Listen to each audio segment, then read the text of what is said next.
because we are here anyway.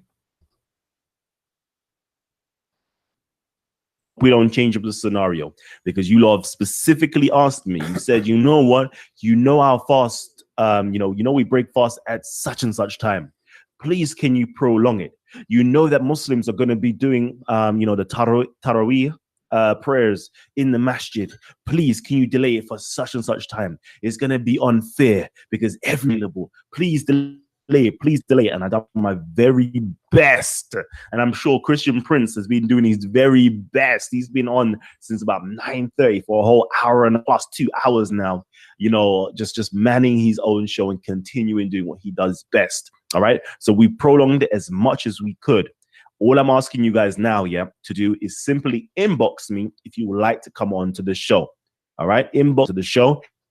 And we will sort this out. Now, I'm checking my emails right now, family. I'm checking my emails right now to see if there's anybody I have missed out. All right. So we've got Bart Connolly. All right. I'm not too sure if you're Muslim or not.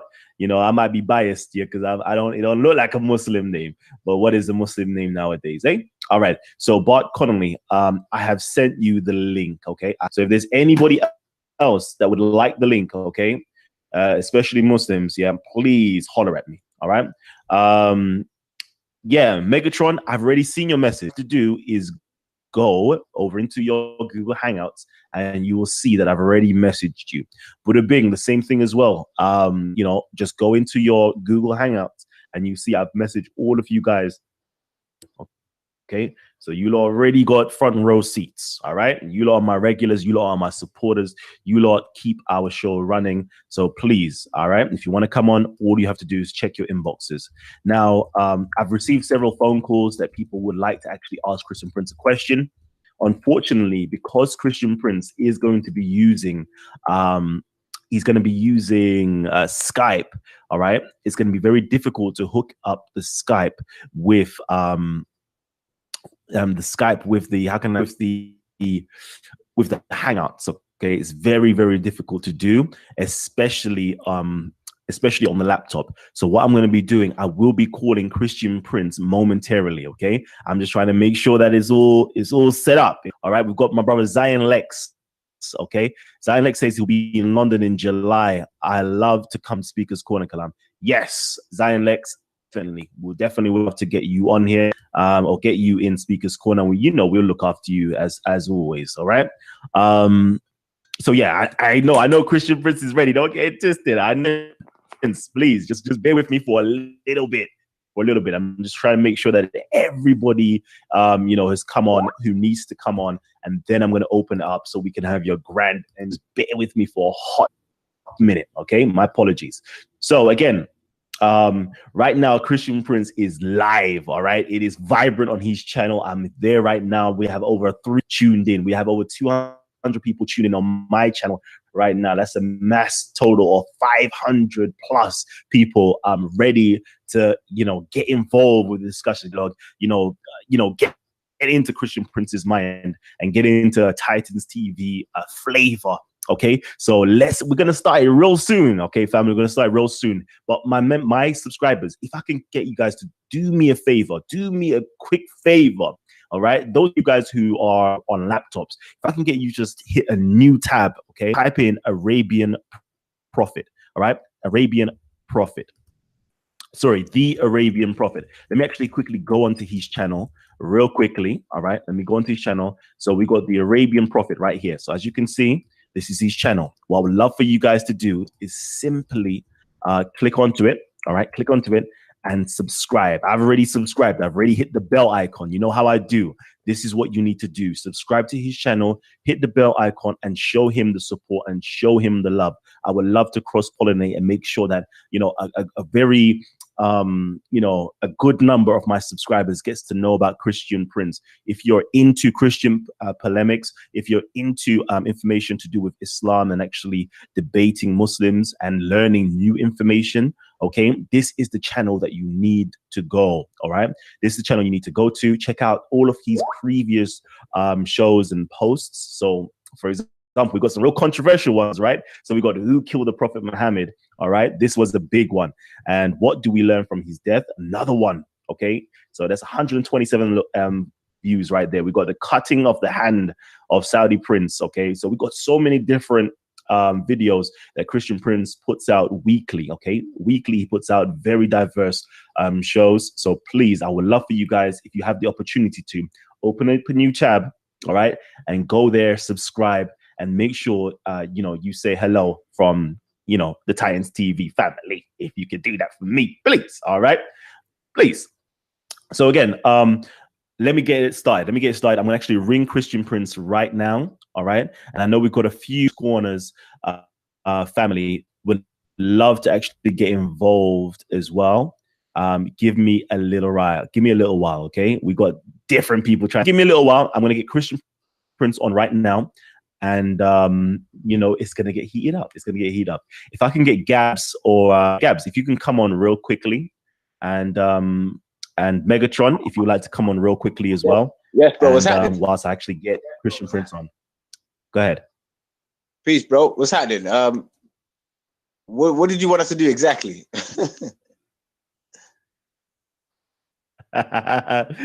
You know what? I just want you guys to filibuster real quickly. Let me know how you are feeling about Christian Prince actually coming onto the platform. What type of information you're looking forward to hearing. If you've got any questions for Christian Prince as well, come on, let's get it. Okay.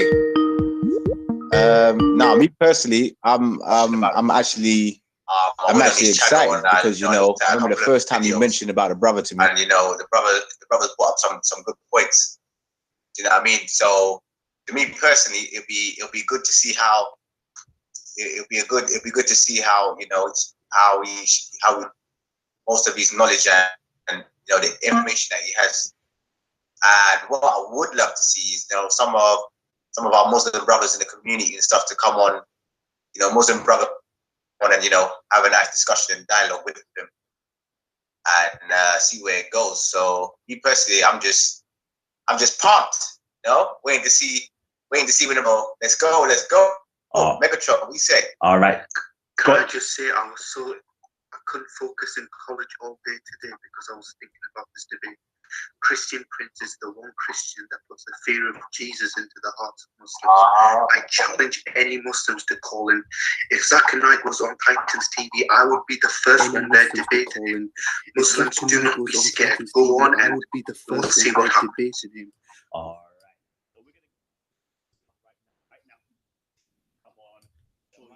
Members are pumped to see what's going to get Christian Prince on right now. Without much further ado, to come on, I'm sure his audience members are pumped to see what's going to take place. Okay, but without much further ado, apologize again. Christian Prince on right now for you guys. So, okay, but I can get his voice being heard and love. So let me get Christian Prince on right now for you guys. So, Christian Prince. Christian Prince, can you hear me? Yes, I have for some reason double sound. Let me see why. Hold on, please. All right, let's see here. All right, do you hear me, my friend? Yep, I hear you. All right, thank you very much, and thank you for having me, and thanks for all those people who they are waiting to have me in your program. I am honored to meet the brothers and people who I never met before. For sure, I don't mean you, I mean all the others. And actually, even you, I never met you in person, but obviously, it is an honor to be with the good ones. Our challenge today is not really a challenge. Let us say it is a challenge of knowledge of those who claim knowledge. It's a challenge of claiming things and yet they cannot prove it. It's a challenge that why we lie to ourselves and we repeat a lie and we believe in the lie. It's a challenge why a human being, he cannot stand in the front of the mirror and look at his face and see how funny he is when he lie. So today is a great examine for the truth. You see, you do not tell me what is the topic, and I don't care, because if a person who is confident about what he believes in and what he is talking about, he will be happy and willing anytime, anywhere to take a challenge. So the Muslims, they don't do that. The Muslims, they are people who pick up a topic 2 months in advance, and then they go in the internet and they print 200 papers, and then they start throwing questions at you, and the second you answer them and you point a question to them about what they said, they run away from answering. So I hope that today we will have some Muslims who they are willing to call.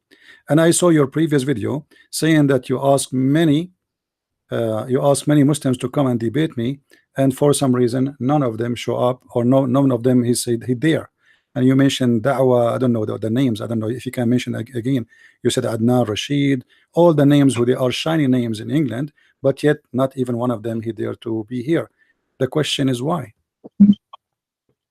That's right. That's right. Why not? Why not? You know what? I'm gonna say this, family members, okay? I know you guys are trying to phone my phone, okay, to get involved with Christian Prince tonight. Unfortunately, I'm using my phone to actually conduct this interview with Christian Prince, okay? So I'm apologizing. You can't actually phone my phone. I'm gonna try to find a way around it, okay? For those of you guys who don't have Google Hangouts. So just bear with me for a little while and I'll see what I can do for you, okay? Now, you know, there's a few people that are still emailing me right now. So I'm actually gonna try my very best to get you guys on. Just bear with me, okay? Bear with me. So first of all, before we actually start this off, all right? You know, we've got over 314 people. We got over 300 people on Christian Prince's channel as well, tuned in right now. And I'm asking for both audiences, okay, to hit the like button like crazy, please, okay? Hit the like button like crazy and let everybody know that we're live right now. Titans TV, Christian Prince, we're about to go in. We're gonna get some Muslims onto the panel. Trust me, there's been emails just flooding in that they all want a piece of Christian Prince. Supposedly. Let's just see how true that is. This is going to get real interesting, family. So again, please hit the like button. If you have the opportunity to share it like crazy with your friends, with your families, with your masjid as well. Okay, if you can get your imam or your ustad or your Mawlvi or whatever the case is to come on, let's get it. All you have to do is email me at kalam@live.co.uk. All right, kalam@live.co.uk. Now, whilst that's happening, I'm gonna email you guys the link, and also I need to ask Christian Prince a few questions. All right, because we need to get to know the mind of Christian Prince. I want to know, you know, how long has Christian Prince been Christian Prince? How long has he been going at it? How long has he been diving into the Islamic scriptures and trying to raise his brothers and sisters in humanity, you know, into or away from, you know, Islam and into Christianity? So I want to delve into that real quickly. So I'm going to ask Christian Prince some questions whilst we are getting other people to come onto the panel. So Christian Prince, all right, my first question to you is this: how long, okay, have you been a Christian, and what was it that drew you away from Islam? First of all, I'm not an ex-Muslim. However, according to Muhammad, every one of us is born as a Muslim. And because of that statement, so you can say that you and me, and there's more than 5 or 6 billions are ex-Muslims already. This is how funny Islam is. Now, how long I am a Christian? First, I'm born of a Christian family, but I am born with the Christ.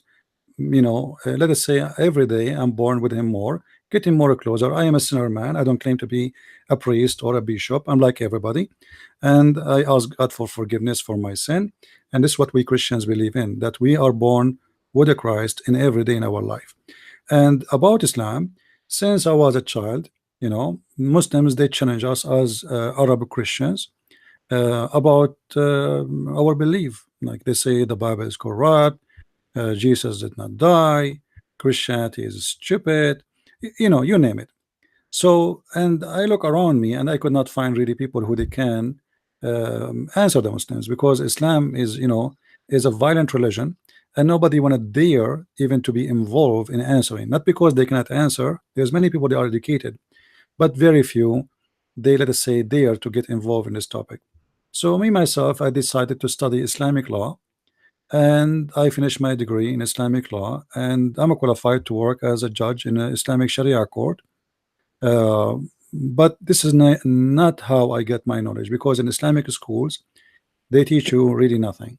I mean, they praise Muhammad, they praise Allah, everything is perfect. It's a perfect image of a God. His name is Muhammad, and if a prophet, his name is Allah, because the image is totally what the opposite from what the Muslim they say. The Muslim, they say that Allah is God and Muhammad is a prophet. But if you think carefully about what Islam is about, you will notice right away that the God is Muhammad and Allah is not even a prophet. He is just like a name used and abused for the sake of the glory and the benefit of this man. His name is Muhammad. So I study hard and I spend long and many years of my life, and I have many books. If you go to Amazon.com, you can search for my books. Just type Christian Prince and you will find many list of my books. And actually soon, by maybe the coming week, we will have, in a few days from now, we will have my book. It's called Sex and Allah, about the sexual teaching of Islam, is going to be published very soon. So my mission is long and my trip is long, and this is how you build your knowledge. You know, nothing happened. Nobody is born with his knowledge. Very true. Very true. Okay. So it, you know what? I never knew this. Okay. So this is news to me. I'm learning every single day about Christian Prince. Okay. So family. What I'm going to say is this. A lot of you guys, I've seen your messages via Facebook. I've seen your messages via the email section, right? And I've sent you guys the links. All right. So all I'm saying is I'm waiting for you guys to come on. We've got somebody from Yemen, all right, saying that they're looking to come on in a few minutes to debate Christian Prince. All right. We've got a Sufi saying that he's ready to come on also and debate Christian Prince. Right. So I'm just simply waiting for you guys to finally turn up and attend. All right. There's no excuses. There's no excuses right now. You asked for the link. I've provided you guys with the link. So let's see what's going to happen. So family members, give me a second, okay? I'm only going to accept, because I see a few of you guys are trying to come in, and I'm only going to accept messages, or sorry, phone calls, or you know, sending out links to people who are actually Muslims. Right now, Muslims are the priority, okay? Muslims are the priority. So just bear with me. As soon as we get all the Muslims on, then I can add additional people, additional Christians or atheists who would like to actually dialogue with Christian Prince. So just bear with me, all right? So right now, if you've got Bob as well, Bob the Builder, okay? I've seen you as well. Please, can you just inbox me? Send me a message, okay? Send me a message for any questions that you have for Christian Prince as well, because unfortunately, I can't get the number. I can't get a number up and running in time. All right, so please just send me a message. All right, let's continue with the conversation with Christian Prince. Is everybody ready? I just want to check with the audience, check in with the audience. Is everybody ready? How is everybody feeling? Is everybody pumped up? Let me know, family. Is everybody pumped up? All right. We pumped, baby. All right. So I've actually got a question. I've got a question for Megatron, okay? And Megatron asks, you know, actually, you know what? Let me do one better than that. Megatron, if I can get you to come on and actually ask Christian Prince a question, please. Christian Prince, can you please talk about Muhammad's experiences and submission to the devil himself, please? Yeah, one of the strange things about Islam, that the Muslims, they say that Muhammad is supposedly, or the whole idea of Islam is against the devil. But if you go in details in the Quran and in the Hadith, you will find that the devil is a good Muslim believer, and he was a person who been, like, let us say, guided by Allah to be the enemy of the prophets. So Allah, he says in the Quran that he is the one who made for every prophet a devil as an enemy for him. However, Muhammad in the Quran, in one of his weird teaching, he said that the devil came to him, and Muhammad was able to convert him to Islam, and because of that, this devil, he commanded Muhammad not but to do good, which means Muhammad, he claimed that he received a command from the devil, and based on this command, Muhammad described it as a good command. Now, how in the world he is a devil, but yet he gave a good command? And how in the world that Muhammad is a prophet of God, but yet he received a command from the devil? Because remember, when somebody says, I receive command from someone, that means I am his servant. And as long Muhammad, he acknowledged that the one he is receiving command from is the devil himself, and he claimed that this devil, he command him not anything bad, but to do good. That's mean the Muslims, they have to believe that the devil is a good person. And because of that, then we need to ask more questions. Was Muhammad receiving command from his God, all of it, or he was receiving some commands from the devil and some commands from the Satan? Now, if there is any Muslim, he don't believe in what I'm saying, I am willing to post or to show even in my screen the hadith, which is located in the book of Sahih Muslim, hadith number 2814. Muhammad, he said, and I'm not translating, I'm reading what the Muslims wrote in their website. There is not. Could I just stop? Yes. Can I just stop you real quickly, okay? Because you know what we love doing here on Titans TV, and as you know what, you are a trendsetter with this because you go into profound detail, not only with the English, but into the Arabic itself. Not only into the Arabic, you actually translate into various different languages, such as the German and various other languages as well. So what I would love for you to do is just show it on your screen so everybody can see it. All right. So there's no wiggle room. There's no excuses. They can all see it. I can actually either, do you want to share it on your screen? Because I know you posted it into your chat section, but would you like to share it on your screen so your audience can benefit as well? No problem. Let me get the hadith and share it in the screen here, so we can go from there. Let us see. Yeah, because as you know, I always show everything because I don't want the Muslim to say he is making things up, and this is not true. Here, this is the hadith in front of us, if you read with me, and this is the Muslim translation, by the way. I have nothing to do with it. I'm not a translator for this hadith. I'm just reading for you. This is sunnah.com website. Muhammad said, there is none amongst you with whom is not an attach from amongst the jinn, between two brackets, the devil, the companions. They said, Allah Messenger, would you too? Thereupon he said, yes, but Allah helps me against him, and I am safe from his hand, and he does not command me but for good. So this is Sahih Muslim, and this is the hadith in front of your eyes, the number, the translation, the reference, everything.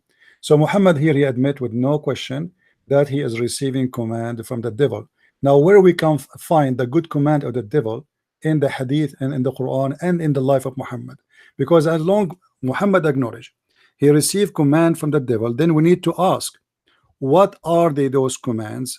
And as long we know that Muslims, they copy whatever Muhammad he said, even about going to the bathroom, which of those commands is coming from the devil, which is called quote unquote good command, and which of the command is coming from Allah?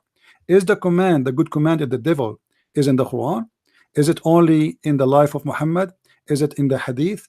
It is about how to pray. Is it about how to fast? What the shaitan was giving Muhammad as a good command? If there is any Muslim willing to answer, I will be happy to hear. Whew. So again, we're waiting for my Muslim brothers and sisters to come onto the platform, right? We're still waiting. The links have been sent out, all right? And you know I'm being a bit cheeky when I say, you know, you guys are scared and all those things there. I'm actually causing some hype and drama. So don't take it to heart like I really I try to get at you guys that way. But at the same time, though, hold on. You know, I have to do my face right now. But at the same time, though, it's quite interesting. The show has been running for, let's just double check. Let's just see how long the show has been running for. The show has been running for over 25 minutes now. We posted out the links, you know, about 45 to 35 minutes now, you know, a good 15, 20 minutes before Christian Prince has come onto the show. All right. Before we've even started the show, we posted you guys out the links first. Before I've even posted the link to Christian Prince himself, I posted the link to you guys. Why? Because you guys are priority right now.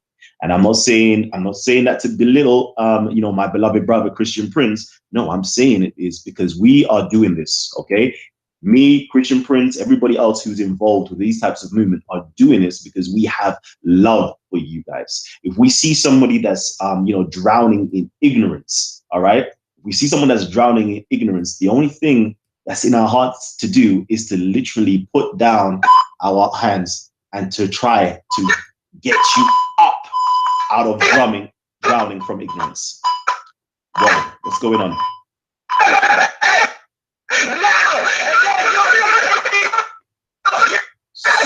So already, we've started to see it. We've got trolls coming in. There's trolls that's now inboxing and trying to get the links and trying to come in. So we can already see that they're trying to disturb the show already. We've seen it in the past that they've come on and tried to disturb the show, and it's always to do with Islamic related content that they want to disrupt. What is it? What is it that you're so scared of? All right. And I'm going to say this to you guys, okay? Because you trolls that are coming on, okay, you're making your religion look so bad. You're making your religion look so desperate that the only thing that you can do is attack other people. The only thing you could do is troll. The only thing you could do is hijack, okay, something like this, which is to be educational and informative. Is this how weak your religion is? Let me know, because so far you're proving it to be such. And I don't believe so. I've got high respect for your religion, but you're proving to have a very weak religion right now. All we need you guys to do is to come on and educate yourselves and educate our own audience. If you believe that Christian Prince is wrong, guess what? Tell him, show him, cite your evidences where you believe he is wrong. And we can all benefit and learn from a dialogue that you guys can take and have. So let's continue with my brother Christian Prince. And again, we're still waiting for you guys to come on. Please, no more trolls, because I'm sure we have 400 people over here on Titans TV. We have over 330 people on Christian Prince's channel, and we all are here to benefit and we're all here to learn. Please do not disrupt our ability and chance to learn from a mighty titan such as Christian Prince. Anyways, let's continue.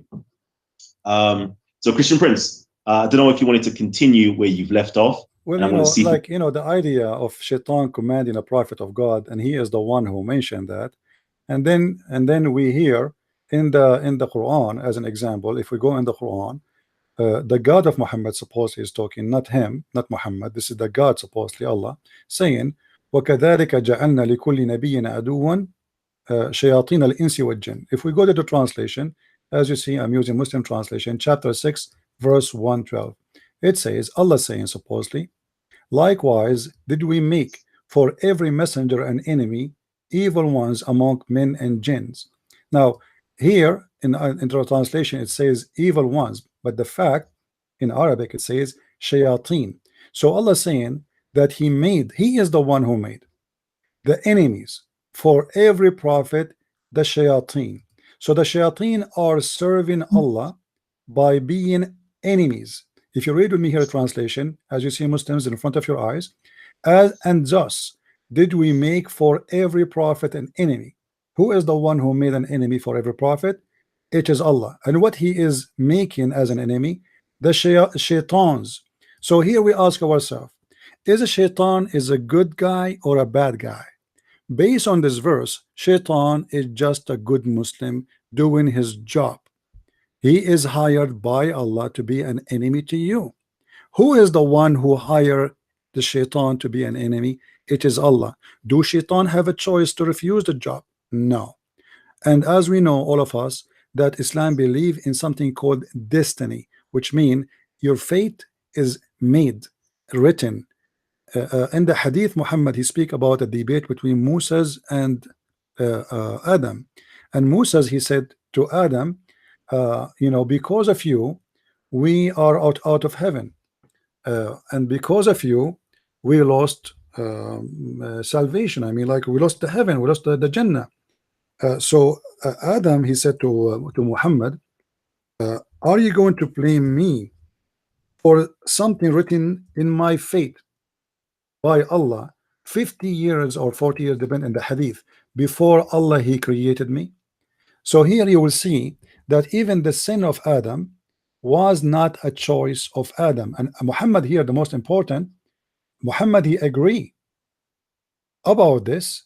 about the statement of Adam against the statement of Moses, that this was the fate of Adam, and we cannot blame Adam for such a sin. If you read with me in the screen, I'm showing it, and this is the hadith, which is you Muslim translated. You Muslims have it in your books, and this is Sahih al-Bukhari. In the hadith, it says, the Prophet and Adam, the Prophet Allah said, Adam and Moses agreed, argued, each with each other. Moses said to Adam, Adam, you are our father who disappointed us and turned us out of paradise. Then Adam said to him, O Moses, Allah favored you with his talk, which means he spoke to you indirectly, and he wrote the Torah for you with his own hands. Do you blame me for an action which Allah had written in my fate 40 years before my creation? So Adam, and Muhammad now is the one continuing talking, so Adam confuted Moses, which means he refuted Moses. Adam, and Muhammad repeating that, Adam refuted Moses, Adam refuted Moses, Adam refuted Moses 3 times to confirm that Adam is right and Moses was wrong. And based on this, that the sin of Adam itself is the sin of Allah, because if Allah is the one who wrote for Adam before he created him, and Adam is saying, you cannot blame me. I mean, how you can blame me for what Allah, he himself, he made? How you can do that? You cannot. So Allah is the one who created sin. Allah is the one who is designing the sin, and yet he want to punish Adam for the sin which he did not do. It was the sin of Allah, created by Allah, ordered by Allah. And based on that, if we go back to the chapter in the Quran, chapter 6 verse 112, where it says that Allah, he made for every prophet a shaitan as an enemy. Here we understand that the shaitan who misguided Adam is the same shaitan who misguided the prophet. Why? Because this was the plan of Allah, and those people, they fail because it Allah planned for them to fail. So here we need to ask ourselves a question: why shaitan is a bad guy then, if he command Muhammad good command, if he is a Muslim, if he obey Allah, and if this is the plan of Allah? Why Adam was kicked out of heaven if this is the sin of Allah, and he have no choice but to do it, and it's written for him 40 years before he created him? Why shaitan is not considered God for Muslims, or let us say at least he is a holy, he is a saint when he is obeying Allah in total obedience? This is what the Quran says, and this is what the Hadith says, and this is what their prophet said, not me. How they can answer that? Ooh-wee. All right. You know, I think it's getting a bit hot in here, and I know it definitely is getting hot in here because we have a lot of trolls that's coming through. So again, I'm going to call out to my Muslim brothers, okay, to see if you guys are able to come onto the platform, all right, and you know, speak up if you can. If you can't speak up, okay, I'm going to allow you the opportunity to grill Christian Prince, okay? I'm going to allow you, okay, to be on the charge, all right? I'm going to make sure that you're not on the back foot. And I'm going to say this. Over here at Talk with the Titans, we have 3 rules. Rule number 1 is to keep your mics muted at all times. Rule number 2 is to respect the cipher of our Titans. So therefore, if our Titans is speaking, please, we don't expect you to overtalk them, all right? And our 3rd rule is this, okay? This is a family-friendly show. We've got children watching these shows. We've got aunties and uncles and everybody tuned into these shows. So all we're saying is please respect yourselves, respect our audience, okay, members, and respect our panel members. So what that means is, please, no profanity and no ad hominem attacks, okay? We would love to keep it nice and friendly. So I believe we do have a Muslim on the panel. You know, correct me if I'm wrong. Liberal, are you there? The Liberal, are you there? Okay, Liberal, let me know if you're able to unmute your mic and speak, all right? Again, so he's not a Muslim. He's not a Muslim. Okay, so the Liberal is not a Muslim. So again, we're still waiting for, you know, all the Muslims that have asked to come onto the platform, all right? And regardless if you guys try to troll or do whatever the case is, it don't matter, because we've still got a backup channel with Christian Prince, and we're still going to be on there on Christian Prince's channel, and we're still going to be pushing forward that's wonderful and great information. The more you guys try to troll, the more my audience members will now migrate over onto Christian Prince's channel. All right. And all the Muslims will be going on to Christian Prince's channel, and they're going to be getting that good information and knowledge. So no matter what you do, okay, it's always a win-win situation for us. So let's get it in. Do you know what? Yeah. You know, there are a few more questions that, you know, let's see. Salman Mohammed, are you a troll or are you a Muslim that would like to ask a question?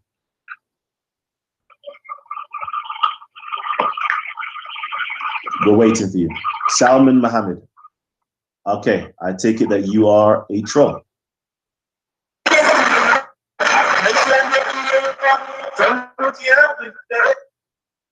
Yeah, so again, Christian Prince, I apologize. This is what no, it's okay. It's okay. I'm used to them. I'm not new in this, my friend. I am doing this long before even you even speak about Islam once. They cannot answer us, they cannot debate us, and they are very funny. And you know, the what is making more funny, maybe the one is calling you right now is the genie of Muhammad who converted to Islam.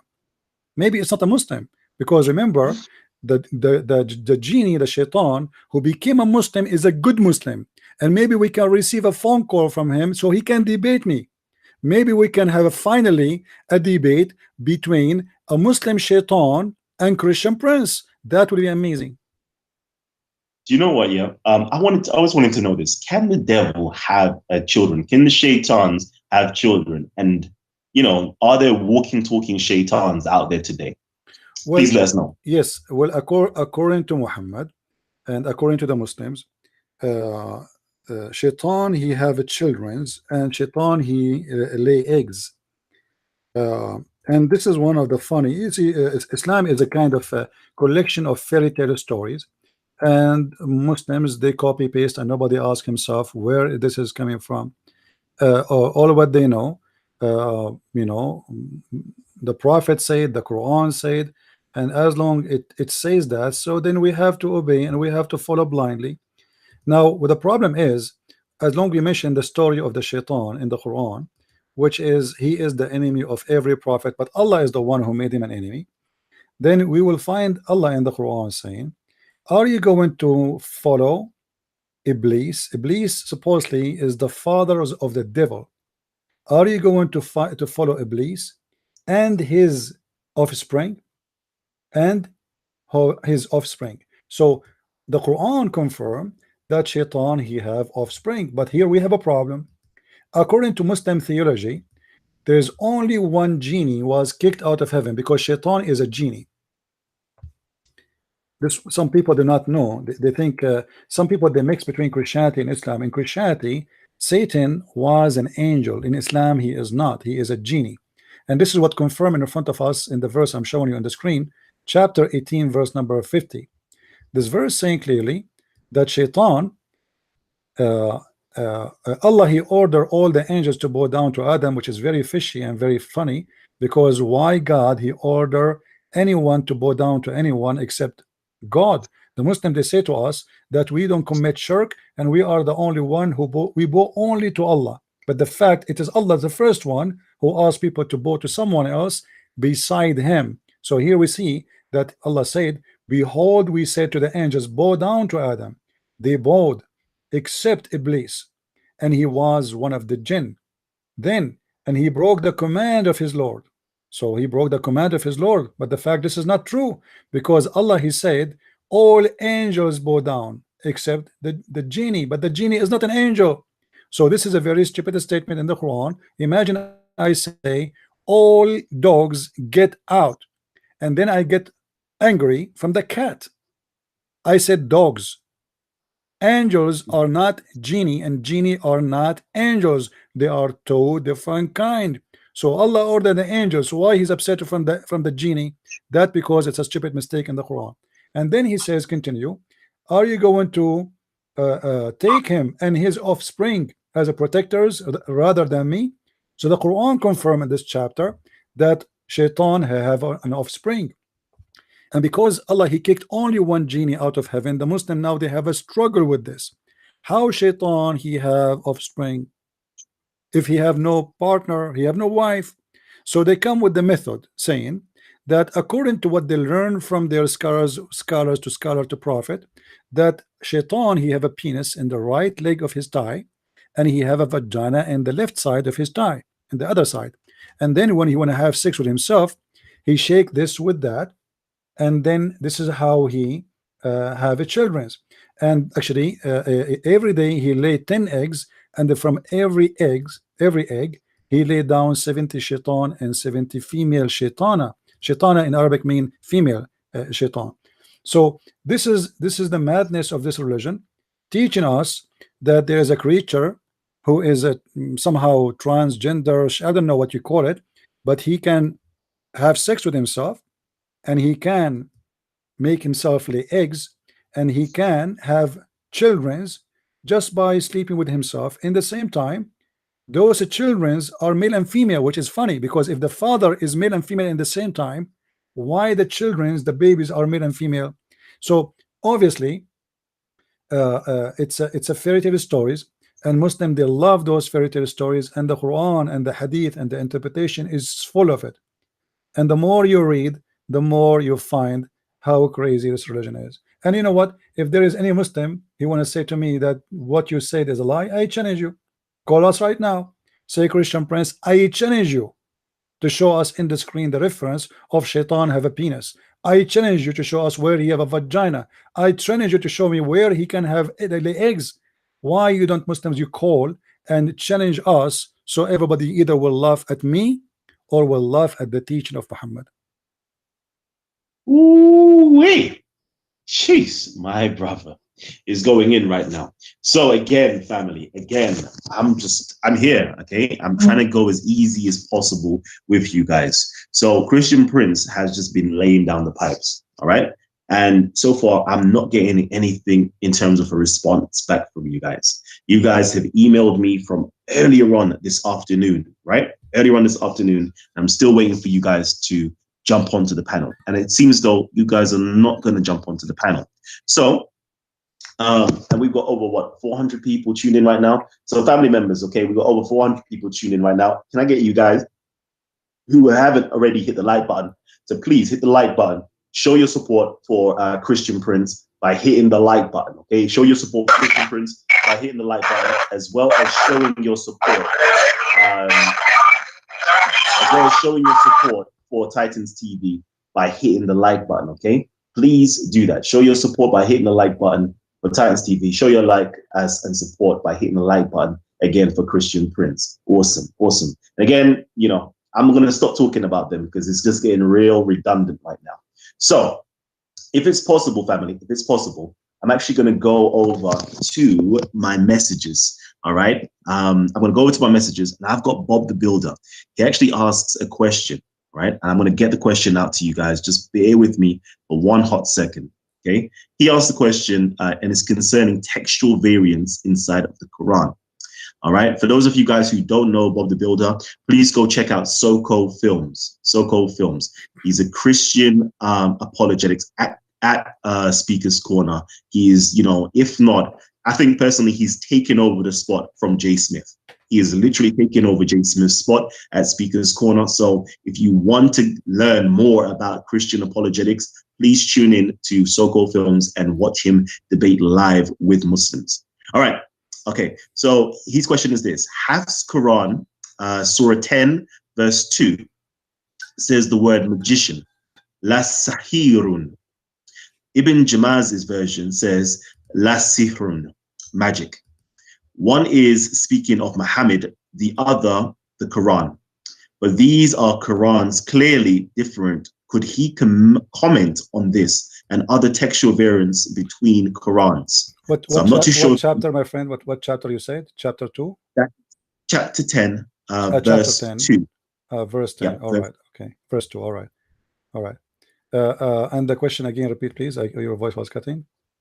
So the question is, could you comment on the textual variants inside of the Quran? But in particular to this verse, he's saying that the textual variance is saying that magicians is involved with the Hafs Quran, and magic is involved with the Jamal's version.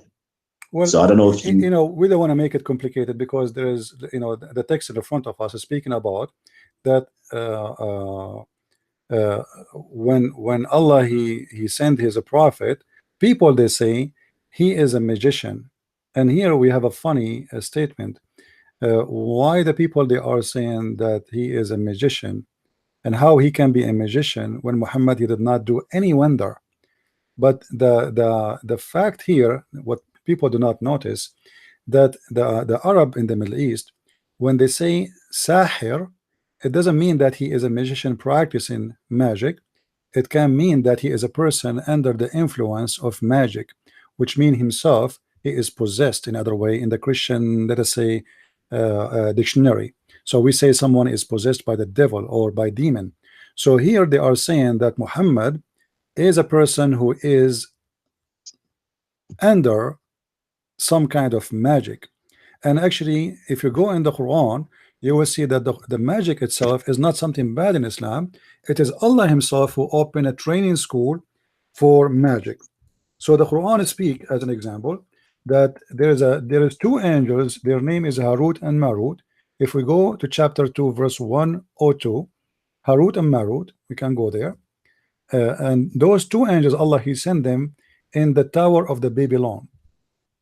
And those two angels, they are the one who taught the shayateen, the shaitan, who taught the people how to practice magic.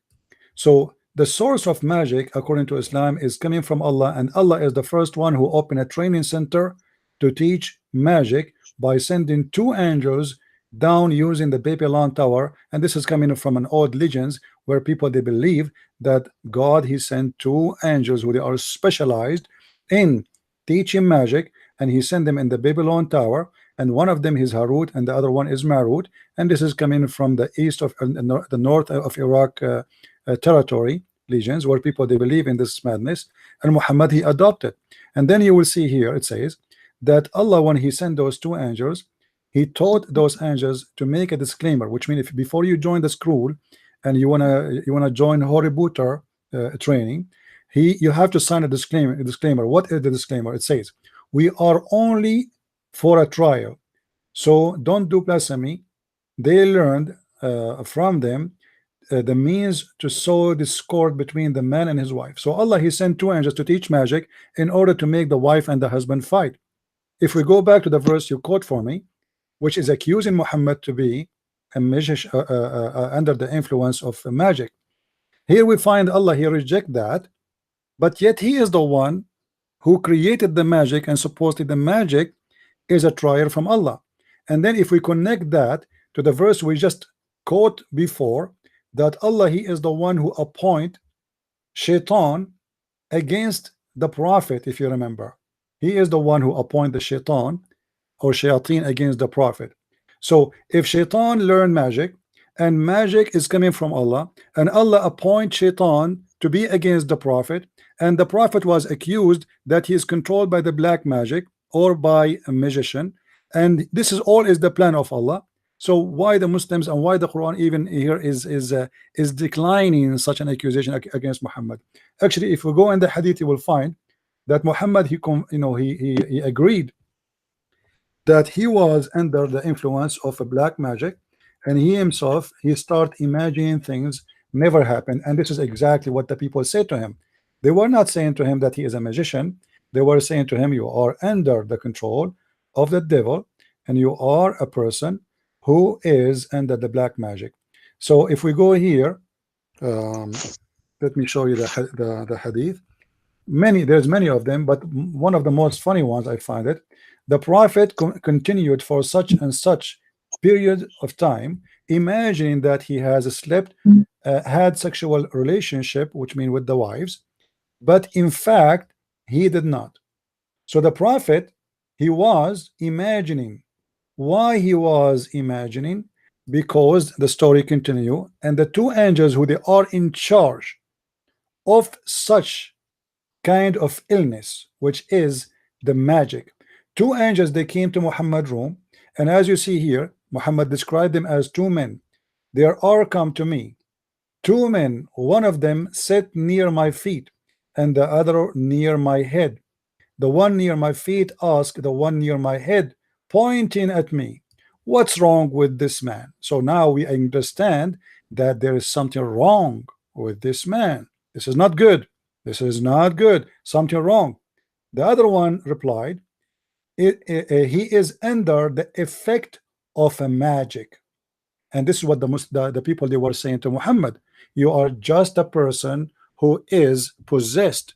You are a person who is under a magic, and we know your story. Even your wife told us about it. Even you say that. So as you see, Muhammad himself confirmed that there is two angels. They come to him and they are coming as a rescue from Allah to save him from the problem. He is under the effect of a magic, but magic is satanic. But the Satan is taught by Allah.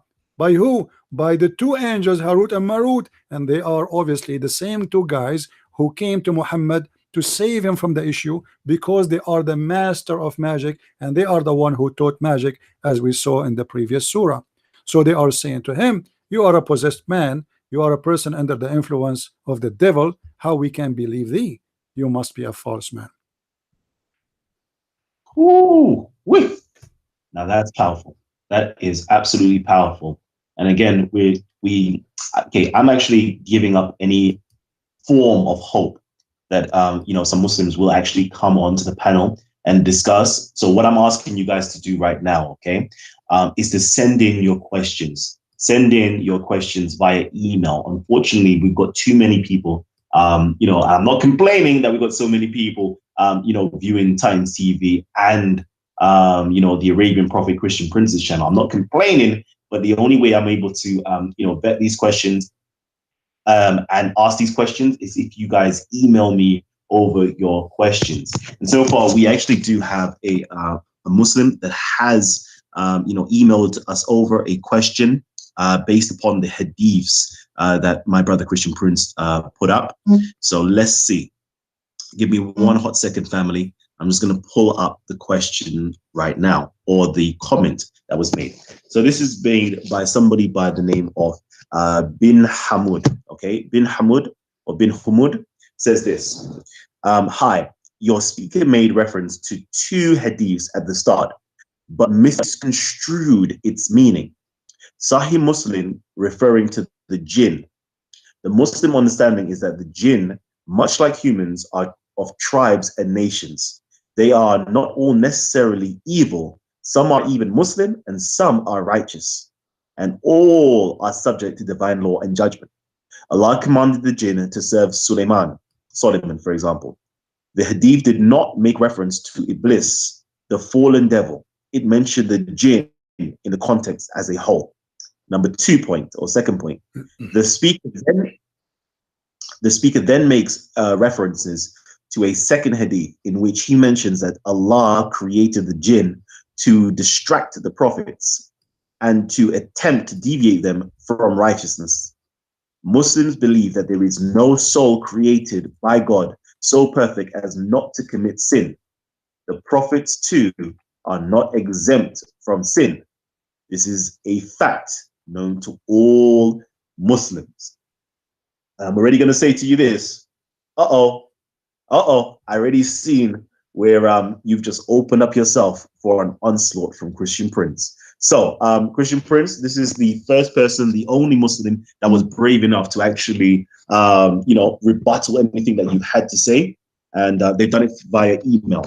So I don't know if you heard everything. Could you please respond to them? Yeah, first of all, he claimed that this is a genie, this is not a shaitan. Obviously he do not know what his prophet said, because Muslims are copy-paste people. They are limited to 2 lines, but they don't read the rest. The hadith in front of us, it says, I look for the messenger of Allah and put my hand on his hair.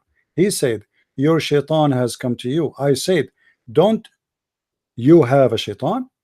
Don't you have a shaitan? He said, yes, but Allah, he helped me against him and he submitted. This is the same shaitan. So you are saying to me this is a genie, this is not a shaitan, it is a shaitan, my friend. Do you see the word? It's even written in English. So it's a very funny argument, with my respect to the gentleman who is trying to defend what he said. So it is confirmed that this is a shaitan, and actually the same hadith repeated in many places, that this is a shaitan who Muhammad is commanding him, but he claimed that he is surrender to Allah. I mean, a Muslim shaitan, that is the most funny statement. What is the second part you said about the verse in the Quran, right? That Allah, he made the shaitan enemy to every prophet, and the prophet, Yes. the prophet, he is just a normal human being. Yeah, before you do that, please, because unfortunately, all of the hadith is not showing on your screen. So if I can get you just to send the hadith over into your chat section, I can bring it up on my screen. I will post it in my, and by the way, this is Sahih, as you see. So they will not say. I will post it on my chat. I advise people because I don't want to open too many chat, and that will slow my internet. Maybe my people there, they can post the chat for you, please. So this is Sahih Muslim, Sahih Hadith, Sunan An-Nisa'i, Hadith number 3960. Now about the Prophet, that he is, he is just a human being, and he is the same as everybody, and etc. Well, this will be contradiction for the Quran, because obviously this person, he did not read his book. If we go in the Quran, we will find the Quran saying the following, that Muhammad is promised by Allah that he is protected in the mean of religion. In the mean of what? In the mean of religion, which means nobody can fool him, nobody can command him, nobody can control him, no one. And if that is not included, devil, I mean, who is going to be included? It says here, يا أيها الرسول بلغ ما أنزل إليك من ربك وإن لم تفعل فما بلغت رسالته والله يعصمك من الناس. Allah is protecting you from the people. And then we will find that Muhammad is a promise to that he is going to be protected from anyone, including even the genies.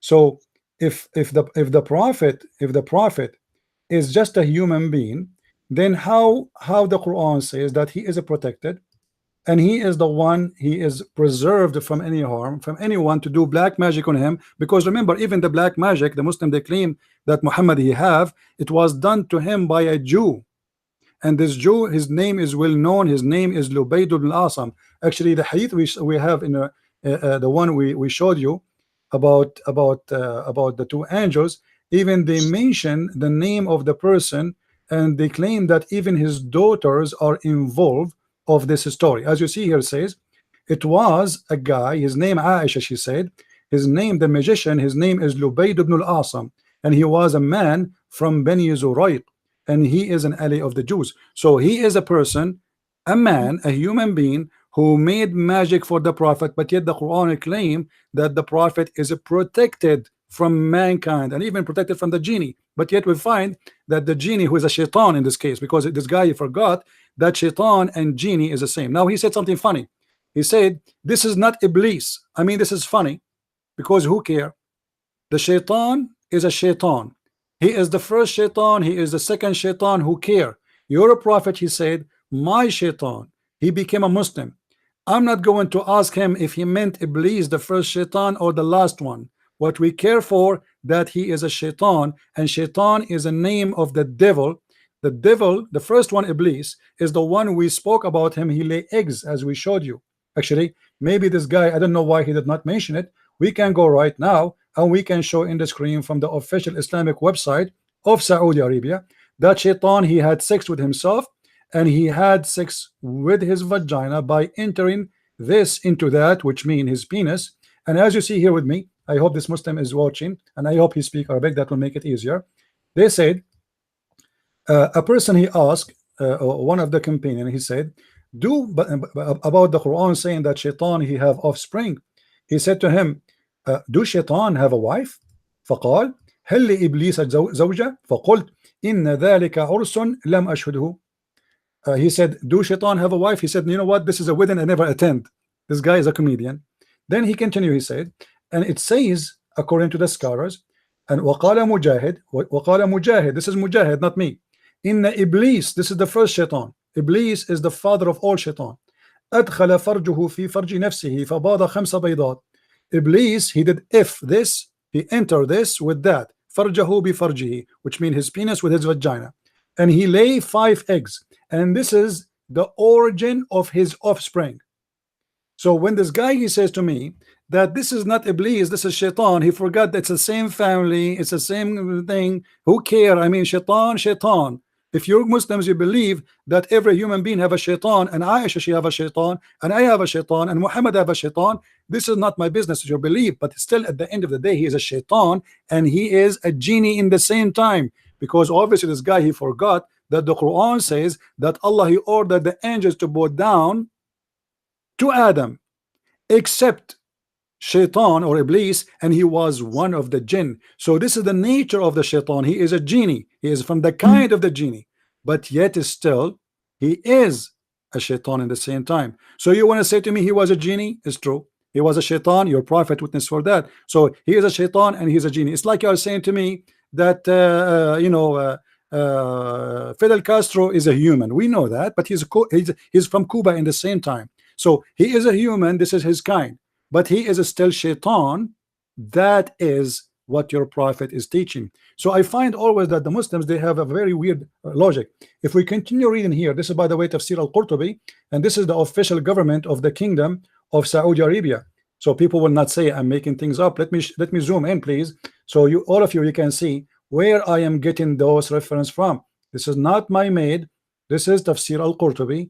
Quran.ksu.education.sa, Tafsir al-Qurtubi, as you see. So here we find the story continue, or let us say this hilarious story, saying that in other statement, shaitan, he had a penis. I hope the Muslims, they can read with me.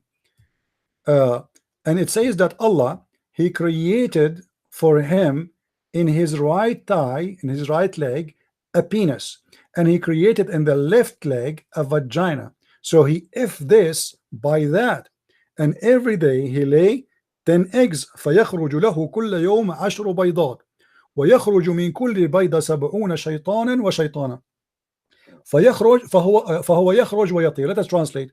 So he if this by that, which means he if himself, and then he laid down every day 10 eggs, and from every egg we have 70 baby shaitan. They are born of the eggs, male and female, and right away when he is coming out of the egg, he fly. This is a flying shaitan. Just take a note. I hope I did answer you. Oh my God! Listen, you know, I so far I'm if I'm a Muslim, yeah, I'm kind of scared to even ask Christian Prince a question right now, you know, because boy, I know you guys were not expecting a full a full answer like that. That was crazy right there.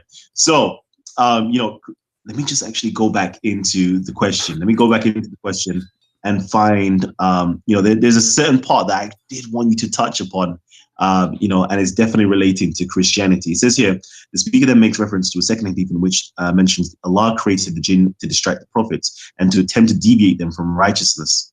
Muslims believe that there is no soul created by God so perfect as to not commit sin. I want to know, is that true? Do Muslims really believe that there is no soul created by God so perfect as not to commit sin? I wanted to know, is there any prophet that did not commit sin? Is there any prophet that is pure and holy?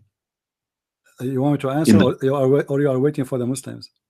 No, I'm asking that straight to you. All right. Because well, the Quran says in chapter 19, verse number 19, that the Messiah is the Holy Son. So he is quoted as holy. In the same time, the Quran quote Muhammad as a person who is a sinner. This is why the Quran mentioned that may Allah forgive to Muhammad his past and his coming sin. So Muhammad he's a sinner, and Allah, he gave him an open license for sin. And actually the Muslim, in order to cover Muhammad, he said, well, Muhammad is just a human being like everybody, he commits sin. That is not the scenario. Muhammad, he commits sin like no one. As an example, name for me one crime a human being can do, and Muhammad did not. However, because he have a license from his God, and the Muslims, by the way, they say, do you remember that it's once upon the time there's a Catholic Pope, he made the document, he signed a document for people to go to heaven to forgive their sin. This is very funny, and I could not even find that if this is true. But however, let us say for the sake of argument this was true. It is in the Quran. The first one who forgive the past and to come sin, it was Allah, and that was a privilege only for Muhammad. So what kind, and look here, the Muslims, they try to fabricate the translation. They say that Allah is forgiving the fault of the Prophet, but the fact, it says it clearly, sin. Read with me carefully. That Allah may forgive thee of the sin, that which in past is past, and that which is to come. Allah is giving an open license for the sinner Prophet Muhammad, who is, as we showed you, he is commanded by the devil, by Shaitan, who is under black magic, as he himself, Muhammad, he said, and he have a license to do whatever he want. Allah, he forgive the past and the coming to come. But look here with me, how funny the statement of Allah. Allah saying that Allah may forgive thee the sin which is in the past and which to come. I challenge any Muslim to tell me how that can be may. Is Muhammad saved or he is not? Because when we say may, it means maybe, it means possible, it means not sure. But the one who is talking is God, but yet he is not sure. Why this is happening? Because Muhammad is the one who fabricated the Quran. So Muhammad, he want to give himself a license that, you know what, I am a prophet and I have a lot of sin, but don't worry, be happy. Allah, he just gave me a verse delivered to me by UPS saying, don't worry, be happy, your sin is forgiven, the one you did in the past and even the one you will do tomorrow. So don't worry about tomorrow's sin, do as many as you do. And the funny, the Muslim, they say that the Christians believe that Christ, he died in the cross, so their sin is forgiven. Well, we Christians believe that if we don't follow Christ, our sin is not forgiven. So when we believe in Jesus, that he died for us, does not mean we have a license for sin. Does not mean we have a document that says sin as much as you want. That is exist in Islam, as you see, not in my Bible. Jesus said, not everyone says to me, Lord, Lord, will enter the kingdom of my Father, but the one who do his will. So you believe and you say, Lord, Lord, you are a hypocrite, false Christian, for you are not following what he taught you to do. Muhammad here, you do not need to follow Allah. He is a past sinner, he is tomorrow's sinner, and he have a license to sin. And not only that, we will find that the privilege of sin given to Muhammad wide open. As an example, Muhammad, he made it a logical sin. As an example, if we go in the Quran, we find that Muhammad, he said that any woman, she want to give herself to the Prophet so he can, I don't want to use the F word, but you know what I'm talking about, so he can do that to her. The Muslim, they say this is about to marry her. Let us say this is about marriage, but can you name for me one woman, Muhammad, a woman, she offered herself to him, she became a wife? We cannot find anyone. They offer for themselves for sex, and Muhammad, even that, he made it as a privilege for himself alone. So if we go in the Quran, we will find in chapter 33 verse number 50 that Allah, he gave Muhammad a privilege that any believing woman, she can offer herself to the Prophet so he can sleep with her, and this is only a privilege for thee only. Now obviously the God of Muhammad, he have no worry in the whole world except making more opportunity for Muhammad to sleep with more women. Remember, Muhammad, he have already 13 wives, he have a lot of sex slaves, so why he need such a privilege as an addition? For he is Allah himself, and all what he need to do, just have him fabricate a verse, and women, they will come line up in the front of his door, say, take me, baby. And Muhammad, he take advantage. Not only that, if you go in the verse after that, because Muhammad, he start receiving some ugly women. With my respect to everybody, I don't believe anyone is ugly, but I'm describing what happened here. He start receiving women offering themselves, but he don't like how they look like. So Muhammad, in order to get out of this, he said, you can take from them whatever you wish, and you can delay whatever you wish. So here, whatever he wish, whatever you desire, as you say, which means the woman she offer herself, the Prophet, if he desire, will take her, not necessarily. Then Muhammad, after that, because the line became so long and he cannot take it no more, so he said, Allah, he sent me this verse, says that you can differ whom you thou wilt of them, and receive into thee whom thou wilt, which means take it easy, everybody will have a ticket.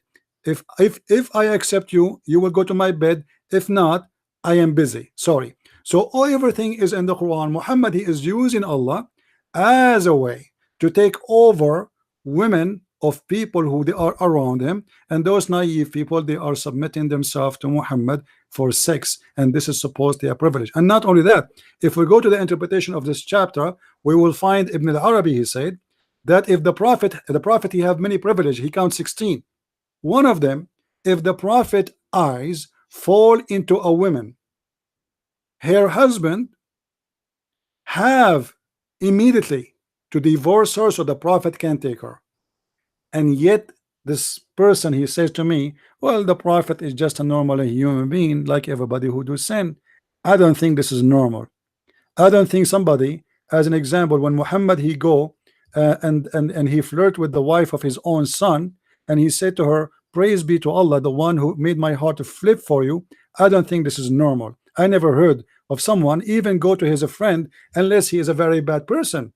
We are talking about a man who claimed to be a prophet, and he adopt a man, and then he go to his wife when the husband is not home, and then he flirt with the wife, and he said to her, my heart is beating for you. And then the husband come back, and the wife, she tell the husband what the prophet, he said with loud voice and purpose, so she can hear it. And then the man, he went to the prophet, he said, prophet, let me divorce my wife, she hurt me, let me divorce her. The guy, he's scared. Obviously his father, he want her, and he know that he's a criminal, so he decided to give her up before it's too late. He said, Muhammad, he said, keep your wife, man, keep your wife. And Allah, he made a verse for Muhammad saying, why you are saying to the man, keep your wife when you want her, you hypocrite? So Muhammad, he got the wife from her husband after flirting with her in her house. Now I want to ask you, my friend Kalam, if a friend of yours, with my respect to your wife, if you have one, if you are married, if a friend of yours come to your door, a friend, not your father, because there's no way anyone will do that. A friend of you come to your house and he flirt with your wife. Is that a good man? Is that a trustworthy, as the Muslims, they say to us that Muhammad is the trustworthy? Is that the good manner? Is that the good ethic? Is that the prophet of God? Is that the one we are going to take an example for our lifestyle? If I take the lifestyle of Muhammad, I will go right now to my neighbor who have a wife. I will knock at his door. I will wait until the husband he leave, and then I will say to her, my heart is flipping for you. What kind of manner, what kind of ethic, what kind of a prophet, what kind of religion, the religion who allowed such a thing and give such a privilege for a man he claimed to be a prophet? The mic is yours, my friend. Oh my gosh. This is too much. This is absolutely too much. Christian Prince has literally switched gears. We have gone up a notch. This is going to be something. All right. So you know what? Yeah, Gabs, hold on 1 second, okay? Because it seems as though we have got Omar. I believe Omar is calling in from Saudi Arabia. Correct me if I'm wrong, though. So Omar, if I can get you just to unmute your mic, okay? Unmute your mic. Okay. So it seems as though you had something to say before, Omar. If you are speaking right now, we cannot hear you. What we can do is see the floor. So if you've got something to say, please unmute your mic right now so we can get you involved. All right. I think the floor is going to talk to us. It's a genie. I don't believe a Muslim who will call us. I don't believe it. This is impossible. Hold on, actually. Hold on. He's just unmuted his mic. So Omar. Sorry. Go ahead. Did you have any questions? Hello. Yes. Did you have any questions or comments? Yes. I just had a question for the speaker. I just wanted to know if he believes that there's the difference between a jinn and a shaitan, or like what's his belief concerning a jinn and a shaitan. That's all I wanted to know, and then I have more questions after. Okay. My friend, So I don't believe in jinn. This is your belief. I'm not a Muslim. I believe jinn is a big fat lie, does not exist. So you're asking me if I believe in the jinn and genies. This is your belief, not my belief. Same time, the genie himself is a shaitan, and he is as the Quran describe him.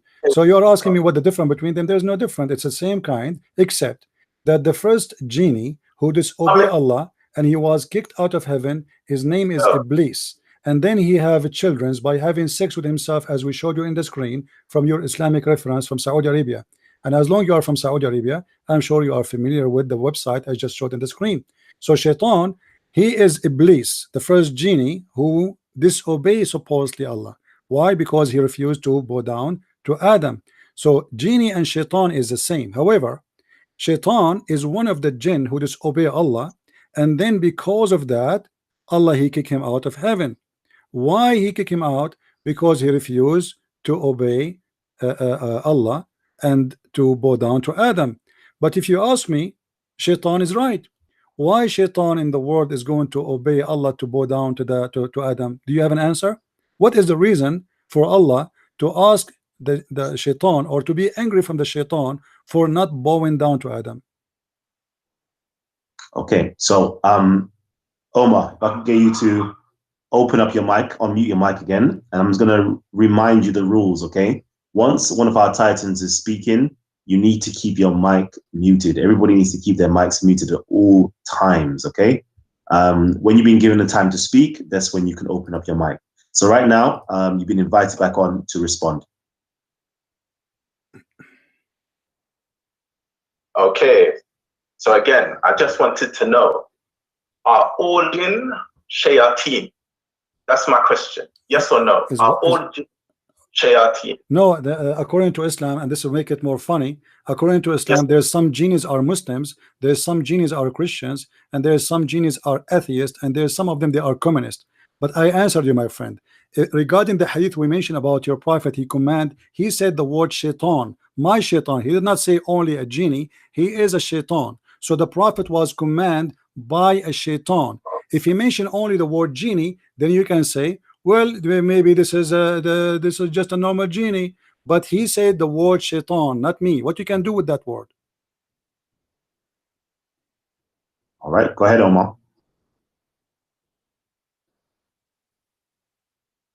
Omar, are you going to respond?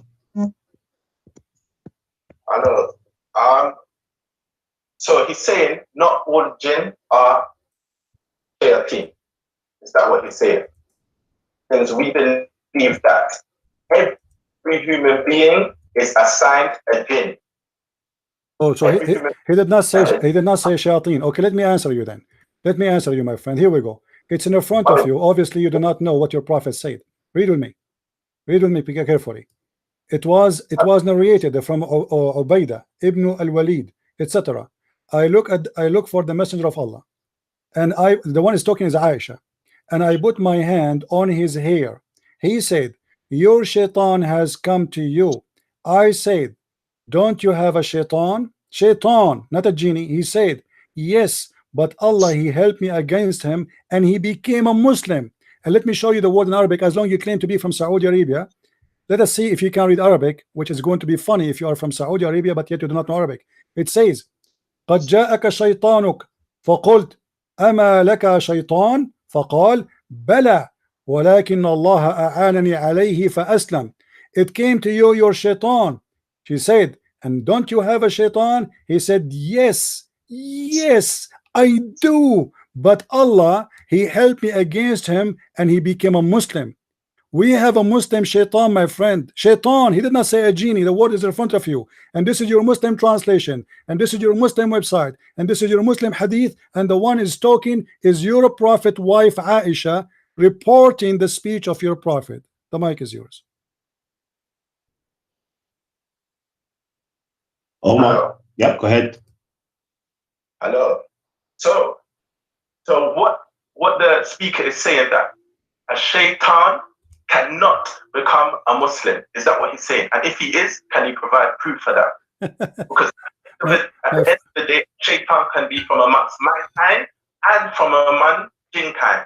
My friend. And evil person can accept Islam. Okay. All shaitan means in English is the rebellious one. Now, that doesn't necessitate that a shaitan or somebody who, from mankind, cannot accept Islam. Whether they're bad, whether they're good, Islam's open for anybody. So what point is he trying to make? Can you clarify his point? My mic? Yeah, go ahead. He just admitted that he is a Muslim, believe that shaitan is it's possible for him to be a good person. The question is, where you get this from? Shaitan is a shaitan, and your God, he announced him as the enemy of mankind. I will send you and I will make you their enemy. I will make an enemy for every prophet, a shaitan. So shaitan, and notice here that Muhammad is describing this person after he converted to Islam, saying that he is a shaitan. He called him shaitan. He did not say he is a Muslim, today have a new name. He didn't say he became a genie. He said still he is a shaitan. So he is a shaitan and he's a Muslim in the same time. Shaitan is not a good person. And I have a challenge for you. Can you show me one verse in the Quran stating that shaitan can repent? Because that would be a great idea. What do you say?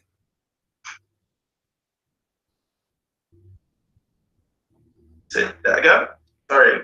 Can you repeat that for me again? Can you show me a reference from the Quran saying that shaitan, it is possible for him to turn and to be a good person? Who's he? First of all, when you say he, Shaitan, whoever shaitan, your Quran not only mentioned the word Iblis, your Quran mentioned the word shaitan, and shaitan are the children of Iblis. So your God, he mentioned shaitan, and he mentioned Iblis. So now Muhammad, he mentioned the word shaitan. So let us focus with the word shaitan. Is it possible, according to your religion, that there's a shaitan, he can repent to God and be a good person again? Can you show me the reference? No, that's for you to show me. At the end of the day, well, my friend, I'm not the one who believe in this. I'm not the one who believe in this. You are asking me for the wrong. I believe in the opposite. I believe shaitan is always a bad person. It is your prophet who said shaitan is a good man. Shaitan became a Muslim. Shaitan, he commanded him to do good. So you are asking me now to prove myself wrong? That's crazy. I am the one who say against what you said. So when you say something against what I said, you have to prove to me that I'm wrong. In the same time, you said that the speaker is saying, I am not saying that. I'm showing you what your prophet said. Your prophet said, my shaitan. If you go to many chapters in the Quran, as an example, chapter 22, verse number 33, it says that anyone who discuss about Allah, anyone who dispute about Allah, he is following shaitan. Any shaitan, all of them are the same. This is your Quran. So I have a challenge for you. Can you find me one reference anywhere it says that shaitan is possible for him to repent and turn back to God? First of all, it's not for me to show you that. What I'm telling you is, even the most rebellious human being, whether from mankind or from jinn kind, can accept Islam. Shaitan, he became a Muslim? Explain to us. That means shaitan is a good person. One minute. All shaitan means in the English language is the rebellious one. So you can have shaitan from even among Muslims. Those Muslims who are evil and carry out bad acts, they can still be classed as shaitan. That does not necessitate that they're not Muslim, or somebody who's rebellious. That doesn't necessitate that they cannot accept Islam. My friend, this is have nothing to do with our topic. We are talking about Shaitan, who is a genie, not your friend, not your friend. His name is Ali Baba and the 40 thieves. We are talking about a Shaitan who is a person mentioned in the Quran as he's one of the jinns. And your Quran saying clearly that Shaitan is the bad person and he is the enemy. If you go to chapter 2, verse 168, it says he is your most aggressive enemy. خطوات الشيطان إنه لكم عدو مبين. So you are comparing between a friend in the street saying this guy is a shaitan. This is a metaphorical statement. We have nothing to do with it. We are talking about a shaitan. The one who is called shaitan in the Quran is not a person. His name is a Christian prince or his name is Umar. We are talking here about a shaitan who is one of the jinn. He is not a human being. And Muhammad is saying to us that he have a shaitan who became a Muslim. And when I asked you, because you are trying to say to me, is it possible that the shaitan became a Muslim? Why not? You know, he repent. I'm asking you, can you show me any reference in your Quran it says that shaitan can be a good person? Because that means shaitan is a good person in his heart. That's mean I can you see, when I debate somebody, he's a Muslim and then he became a Christian, that's mean in his heart he have something good and he accepted the Christianity and he became a Christian. Or it's the opposite, that I say you debate me and you made me a Muslim. You will say in yourself, oh, Christian prince is not really what we thought. In his heart he have something good, so we converted him to Islam. We are talking about the devil who is pure evil, and Allah, he cast him out of heaven and he cursed him. He is cursed. This is a curse. He is accursed and his progeny is cursed. So why you are saying to me something you can't prove? Can you prove what you said, that shaitan, it's possible for him to repent and become a Muslim? Yes or no? You're talking about Iblis. You're not talking about Shayateen. No, I'm talking about shaitan, not Iblis. Iblis is the first shaitan who have sex with himself. We are not talking about Iblis, because your prophet, he mentioned shaitan. He did not say Iblis. Iblis is the father of all shaitan. He is right now he's retired, Iblis. So now answer about the question. Shaitan is the one your prophet he mentioned. He did not say Iblis. We are not talking about Iblis. Your prophet, he called him shaitan. Why he called him shaitan if he is not a shaitan? Is your prophet is weak in Arabic? Maybe he's a Pakistani boy, he don't speak good Arabic. He called him shaitan. He did not call him genie.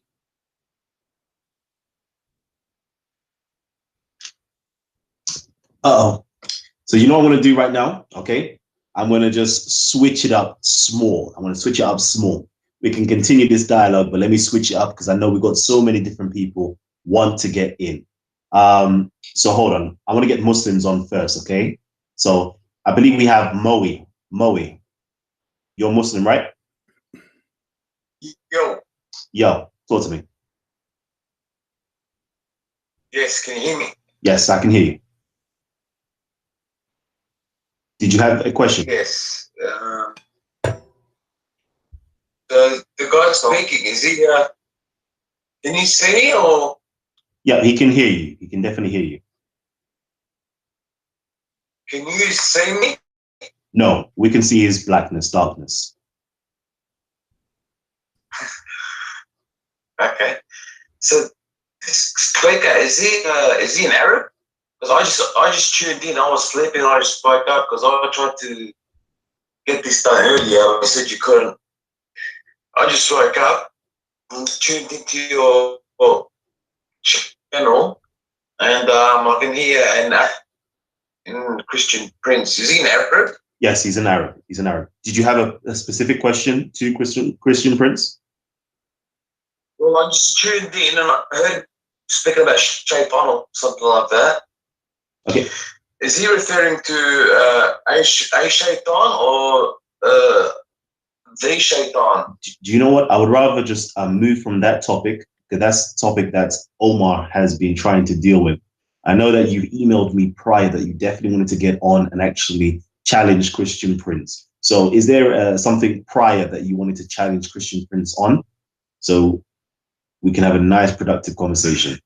No, I just wanted to jump on because you said that no Muslim was willing to confront. Okay, so stay on the line for a little bit. Stay on the line for a little bit. I'm pretty sure that Christian Prince may have a particular challenge for you and see if you can respond and answer the question. All right. So let me go. Stay there for the time being. I know we've got a lot of panel members want to get in. I'm going to go to somebody who hasn't had their voice heard so far. I'm going to go to Gabs first, then I'm going to go to Buddha Bing. So Gabs, go ahead.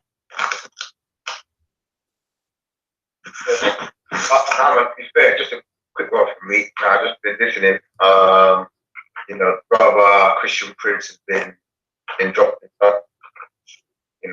from fire. So I'm just listening. I'd rather leave it for some of the other Christians to get their questions and stuff. Oh, I'm just a spectator. Okay, perfect. All right, let me quickly go to Yusuf. Yusuf, go ahead, Yusuf. Can you hear me? Yes, we can hear you. All right, great. Are you the Christian Prince? No, I'm not. Just ask your question, and then I'll get Christian Prince to respond. Right.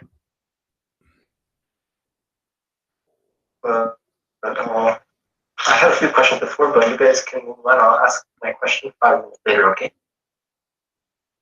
Okay. Can you ask a question now? Because I want to dedicate all the questions right now to Muslims. So make sure that my Muslim audience have an opportunity to speak rather than the Christians and everybody else. So if you have any questions right now, you can ask me, and I can ask you my question later. Okay? So you are a Muslim, correct? Yes. Okay. So did you have any questions for Christian Prince? I did watch a few of his videos before, and I mean, one of them was pretty deceptive. He was like, there was a urban dated copy of the Birmingham transcript. It was a page of the Quran. Do you remember that? Okay. You know what that is? Yep. Okay, so maybe it ranged it from like what, 700 to like 740, which was like inside the range of the prophet's being. Like 700, 740 is to after he became a prophet, it's the range. Which means like, it's a range before his prophet, during his prophet. The Christian Prince, he used that as an argument, like, the Quran was there before Islam. It was at 700. It was within that range, but it was within a range before he acted as if the range was also in the prophethood, during the prophethood, which it was, but he deceptively said it was out of the range, even though he ignored the rest. And I was just tricking people, like, you serious? Okay. Just what I think I've seen from him so far. All right. I believe that the range was, prior to his prophethood and a little bit into his prophethood. But I'm going to just, stay away from that. If you can tell me, please, what he said, because I didn't understand what he said. For me, it's not clear. So basically, he's stated that you've made a video about the Birmingham manuscripts. And you stated that the Birmingham manuscripts is during, 700 AD, which is prior to the prophethood of Muhammad. And I think his dates mixed up. So I think that Birmingham manuscript actually predates the time frame of when Muhammad was supposedly a prophet and during his prophethood and a little bit afterwards. But please correct me. First of all, I'm not the one who said that. I was reading an article in front of us. It says, etc., etc., etc. And it says that this is the date of the letter, not of the ink. The letter is different story. You see, if you go and look at the verses, which is one page. I mean, the Muslims, they are making a big story of it. It's just one page, 2 sides, and it's written with Arabic, which have volves and dots. In the time of Muhammad, there was no volves and no dots, and this is something was added after the Quran, which means for sure the writing have nothing to do with the time of Muhammad, but the letter exist from before Muhammad he became a prophet or announced himself a prophet. Because remember, Muhammad, he lived the first 40 years of his life not as a prophet. So Muslims, they start quoting for us saying that Muhammad is born in the year of etc. But remember, Muhammad, he was for 40 years not a prophet. However, you Muslims, you made a big story of little paper is not considered even as a manuscript for a very simple reason. For it is not an original Quran and is not written in the language of your prophet. Where is the manuscript of the Quran? We don't have it. The Muslim right now, they have a book, it's called the Quran or the Mus'haf, which is written by many Muslims, and the most popular one is called the Mus'haf of Uthman. If we go to Mus'haf of Uthman, let me open page number 8. Hold on.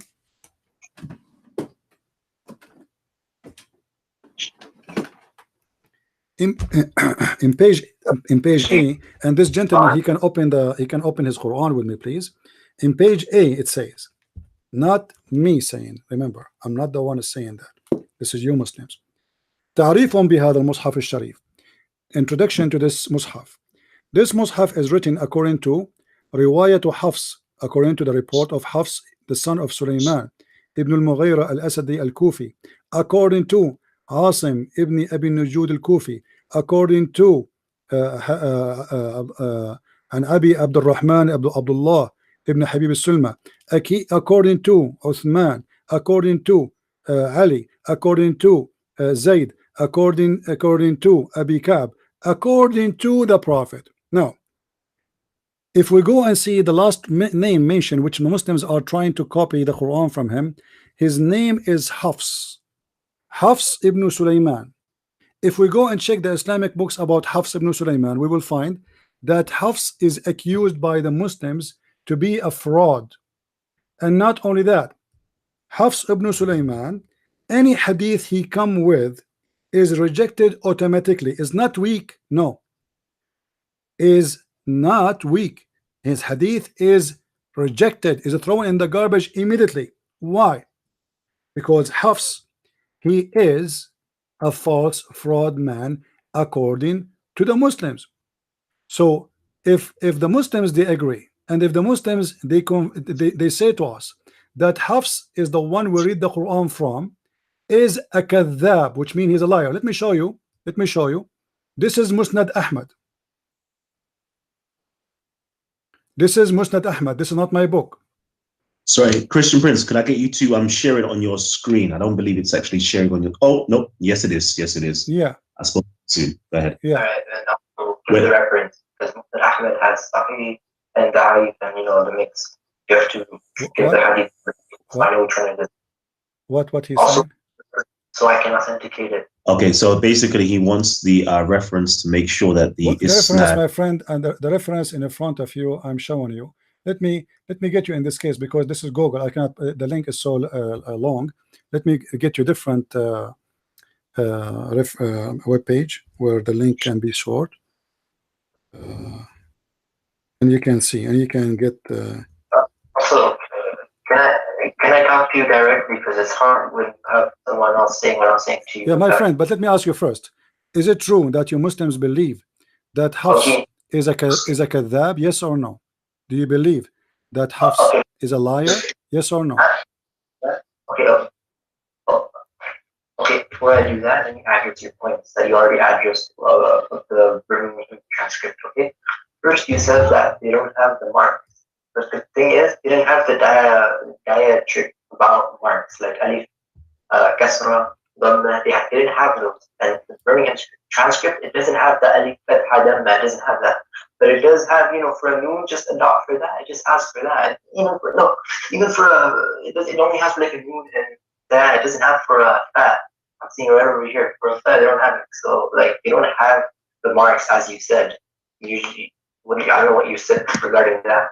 And when you said about Hafs and Asim, he was just weak in hadith. And even this is pretty rare. I only heard it like once. It's not even that well known among the scholars. All right. So, where do you this Muslims say that we're first you say he's a liar. You have to substantiate this claim from the scholars of hadith, and then show us their reason, because sometimes they're weak in hadith because there was like Abu Hanifa, they said he's weak in hadith. The reason was because he lived in Kufa and there were liars who would narrate from him, but there was no way to know if they were saying the truth. So the transmissions, people claiming to narrate from him were liars. That's why the scholars used to not take from them on the fear that it was fabricated against them. My friend, you did not quote for me. You did not quote for me one scholar. He said that his hadith is weak. They did not say his hadith is weak. They said he is a kadhab, matrukul hadith. His hadith is rejected, and they call him kazzab. They did not call him that somebody is quoting from him. And not only that, they said he is a thief. And not only that, they said he is a fraud. And not only that, they said he steals books from people and he copied them and he never returned them, and he claimed that those are his books. So what are you talking about? وقال البخاري تركوه وقال مسلم متروك وقال النسائي ليس بثقة. Let me translate for you. Al-Bukhari, he said they left him, they reject him. Muslim said they reject him, they left him. An-Nisa'i said he is not a trustworthy and he should not write the hadith. And there it says وقال في موضع آخر متروك وقال صالح ابن محمد البغدادي لا يكتب حديثه. We should not even write down his hadith. وأحاديثه كلها مناكير. All his hadith, it's a pure lie. They did not say the hadith somebody reported, they said his hadith. So you are trying to fabricate answer is not exist. And now in front of us all the reference is showing. By the way, I'm going to post the link. This is your Islamic Ahl al-Hadith website. Go and read the reference yourself and you will see how you Muslims, you keep saying the same thing. Look, read with me. It says قال عبد الرحمن بن يوسف بن خراش كذاب متروك الحديث. He is a liar. He is a liar. He didn't say they are lying about, no, he said he is a liar. متروك يضع الحديث. He fabricate hadith. So and the funny, you just admitted that his hadith is weak. So look at this lie, guys. I want you to show me 1 week hadith. Listen, Titan, please. If you can show me, it's a challenge. Can you show me 1 week hadith of Hafs? Just one. You said his hadith is weak. Can you show me 1 week hadith of Hafs? Okay. Christian Prince, if I can get you to do us a favor so he has the opportunity to verify this, if I can get you to post the link in your chat section. Sure. So they hopefully see it.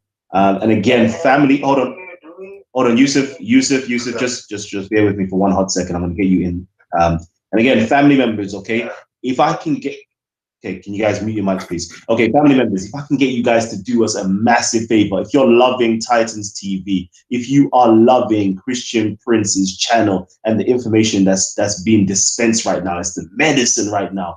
Literally on both channels here, we have about 800 people tuned in, okay? About 800 people in total tuned in right now, watching the show live. Of course, we've had many people jumping in and jumping out of these shows. So, you know, if you don't love what we're doing here, yeah, please, okay, support this. I'm going to ask you guys here to donate, okay? If you can, donate. There's the donate links on Christian Prince's channel. You can donate via Patreon, okay? You could donate. Let me quickly go into this real quickly. So apologize, quick little advertisement. All right. You can go onto Christian Prince's page right now and you could donate via Patreon right here, simply by clicking the link. All right. I'm not too sure if there's a GoFundMe, but if there's not a GoFundMe and you want to support and you want to get something back in return for your support, please go onto the Amazon link. Okay. Christian Prince is a prolific author. He's written many books pertaining to Islam, and I would love for you guys to go over there and support Christian Prince by, making sure he can carry on this work. All right, Christian Prince is an independent, researcher, author, debater, presenter, and the list continues. Okay, and he is, as far as I'm aware, he's self-funded, and a lot of us, we're self-funded. We're doing this simply out of the love for you guys. Okay. So if you can support us, it just makes our life that much easier. All right. And of course, if you guys would like to support us over here at Titans TV, there is the GoFundMe link here. There's the PayPal link here. And there is the super chat button over here as well, where you can go and donate. All right. So yeah, let me just quickly get back into this. And hold on, let me see. Who was it? Whose turn is it right now? Oh yeah, Christian Prince was dropping the link. Let me just go over. So again, as you can see on his Amazon, for those of you guys who are tuned in right now, you can see there is the Deception of Allah Volume 1. Furthermore, let me actually go onto his channel and share the link once more, because I definitely want you guys to, support Christian Prince. This work is not easy, all right? It takes a lot of hard work, a lot of hours going through scriptures, going through reading, being very meticulous, checking sources, checking citations. It's not an easy task. So if you guys can, okay, please go onto Amazon, Christian Prince. Hold on. Ooh-wee. All right, Christian Prince right here. All right, and you can buy any one of his books. As you can see, we've got the German edition. We've got the Deception of Allah over here. We got Quran and Science Depths in its study. You know, the list continues. The list continues. I don't even want to go on for far too long, but please go there and support Christian Prince. Let me just double check to see if there is the link. I believe Christian Prince, did you drop the link for? Yes, you did. You actually did. Yeah. Awesome. Awesome to see that a lot of you guys are actually donating.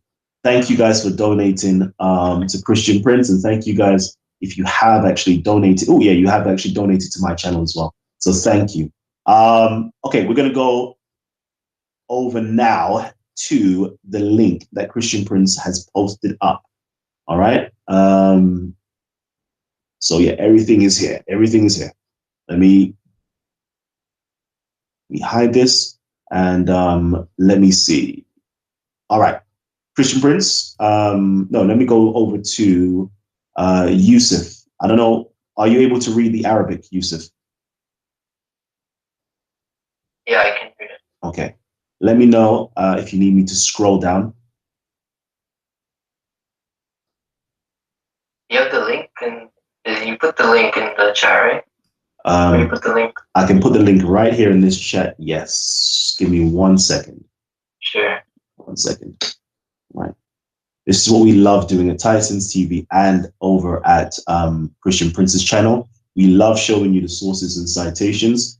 But the simple fact is we don't want you to believe us. We do not want you to believe us. We want you to check it out yourself.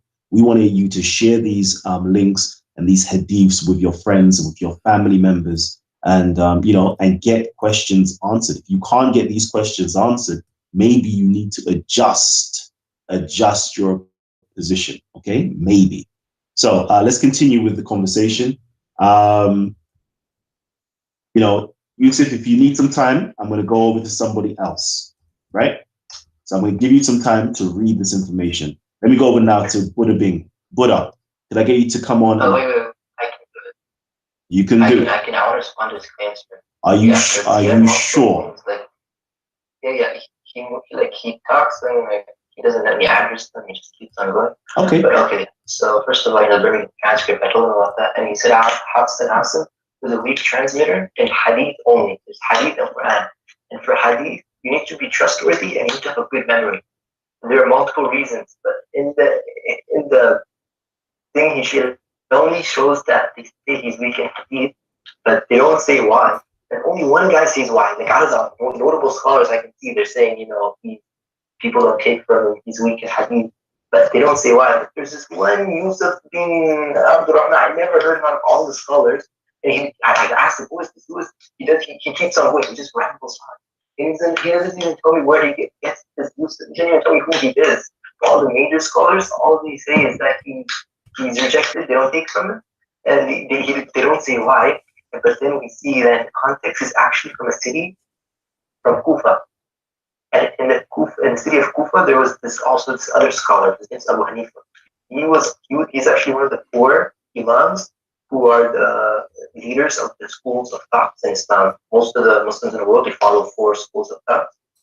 And those 4 imams, he was one of them. And he was weak in hadith. He was weak in hadith, by the way. It's narrations from the Prophet in Islam. 2 things make up the religion: the Quran and the hadith. The saying, the Quran, the word of Allah, and the word of the Prophet. So he was hadith. And the reason Abu Hanifa was weak in hadith, he used to say he's weak in hadith, because the people of Kufa were liars. They were actually the same people who killed the grandson of the Prophet. They left him, and they're the Shia. They're the other minor sect in Islam. They're the people who originated from them. In this same city, we see that he is from the same city. The major scholars don't say why he's rejected in hadith. And we see he's from Kufa, just like Abu Hanifa. And we can deduce that since the scholars don't say anything, the people of Kufa were liars, and therefore he was weak. Because the people of Kufa, they were liars, they couldn't trust any narrations coming from them. Okay. It's way too risky. They can't do it. But this guy, he doesn't, you know, he doesn't show the fact that he doesn't show context. Hides the context. He shows one part, doesn't show you the other. Okay, Because so I'm gonna get Christian. will actually, you know, show the real story. I'm gonna get Christian The second part Prince. is there's seven riwayah, 7 dialects the Quran was revealed in. There's 6 other reciters. Even if he tries to tackle this one reciter, there's 6 other. You'll have to prove them. But even with this, because their recitations are preserved. But this, even with this reciter, he didn't even do it properly, and he didn't even. There's no reason the scholars say why he was weak. You think the Muslims say he was weak in hadith? What does that mean? First of all, this is Quran. Second of all, hadith. Multiple reasons. None of the scholars said why. If the scholars didn't say why, who are you to say why? And we see that he's from Kufa, who are made up of liars. So, why are you saying this? You're just making stuff up based on your own desires. Okay, so I'm gonna get Christian Prince to respond. Okay, guys, listen to this. This guy, he said they are saying that he is weak, but they don't say why. I mean, I showed him in front of him on the screen. They are saying he is a liar, and they said he's weak. They did not say he's weak. They said he is a liar, fabricator. He's a fabricator. He's a scam. He's a fraud. This is what they did not say. He's weak. They did not say. Where do you get this word from? Can you show me where it says he's weak? They said he is. It's in the front of you on the screen. وَكَانَ حَفْص أقرأ من أبي بكر وكان كذابا, and he is a liar. So you Muslims, you took the Quran from someone you believe he is a liar. So you are saying to me that Hafs used to lie about the hadith, but he was honest about the Quran. How in the world can happen that a person, he is a liar and a good person at the same time? How we cannot trust him about the hadith and we call him a liar, but yet we can trust him about the Quran? And as you know, the Quran is more important than the hadith. If I go right now to the judge and I say to him, I have a guy who got busted many times, and he is very well known that he is a scammer, he is a fraud, he has many felony, he even steal books. Read with me. He says that he steal books, he copy books, he is a thief. This is what you Muslims saying, and you are saying to me scholars did not say that. I just showed you. This is the book of Musnad Ahmad. Musnad Imam Ahmad is not a scholar. Is he what? He is a Zakir Naik. This is Musnad Ahmad. He is saying وَكَانَ حَفْص. Read with me. Let me zoom in. Let me zoom in. Maybe you have a weak vision, my friend. وَكَانَ حَفْص أقرأ من أبي بكر وكان كذابا. وكان what? كذابا. Do you know what كذابا mean? He is a liar. So you Muslims today, you got your book from a guy described by your highest scholar. Who is the one who's talking? Not a Christian Prince. That is your books reporting that. So you Muslims, when you say all his hadith is rejected, not weak, rejected. Now you say to me his hadith is weak. Can you show me one weak hadith of this man? You cannot. Why? Because you Muslims dump all his hadith immediately, for he is a liar. Otherwise, I have a challenge for you, my friend. Show me right now one hadith of this man Hafs is considered to be weak, not rejected. Can you show me one? I didn't say the scholars took this hadith. First of all, listen, you absolutely went past my point. Which scholar said he was weak? Which scholar? And even if he's a major scholar. Let me read for you the names. Let me read for you the names. Obviously, you have a bad hearing, my friend. Let me start from the beginning. You said you have the hadith from the you have the link. Let me read for you all the names you wish. There's hundreds of names, and you are asking me which scholar. All of them, they are scholars. Let us see. Yeah. Read with me. Read with me. قال عبد الرحمن بن أبي حاتم عن عبد الله بن أبي حمد فيما كتب إليه عن أبي متروك الحديث. His hadith is rejected. I just quote for you at least 3 names. Let us continue. وقال عمر بن محمد بن شعيب الصابوني عن حنبل بن إسحاق عن أحمد بن حنبل عن أحمد بن حنبل. Take a note. This is أحمد بن حنبل. وقال عثمان بن أحمد بن السماك عن حنبل بن إسحاق from أحمد بن حنبل. It is maybe it's fine. وقال علي بن الحسن بن حيان فيما قرأه بخط أبيه عن يحيى عن all those names, and you are asking me for a name. All those are names, all of them. So why you are saying to me scholars did not say that? وقال النسائي ليس بثقة النسائي. He said he is not a trustworthy. Do you know what trustworthy mean? He is not trustworthy. What does that mean? He's a fraud. Because when I say you are not trustworthy, it means you are a bad person. And then he said ولا يكتب حديثه, and حديثه should not be written, should not be accepted at all, rejected. And look what Muslim, what about Muslim? وقال Muslim متروك. Muslim said that, not me. Muslim متروك. وقال البخاري. Do you know al-Bukhari? Have you ever heard of al-Bukhari? Maybe you heard of Obama, maybe you heard of Trump, but suddenly you did not hear about al-Bukhari. وقال البخاري تركوه. I'm not the one who's giving the reference. This is your Muslim website. تركوه. They reject him. Al-Bukhari, Muslim, An-Nisa'i. And you are saying to me the scholar did not say that? Should I jump from the window to make you accept what I'm saying? Don't accept, my friend. This is your website. This is your Muslim article. And you Muslim saying that, not me. I'm just sharing with you what I know. Go ahead. Like Bukhari and Muslim, they said Taraku, Matruk. Matruk means that he's rejected, but they don't say why he's rejected. Why? I don't care. I don't care. Obviously, he's Matruk. That means he is rejected, which means he's a liar. And they said later, what do you mean they did not say? Read with me.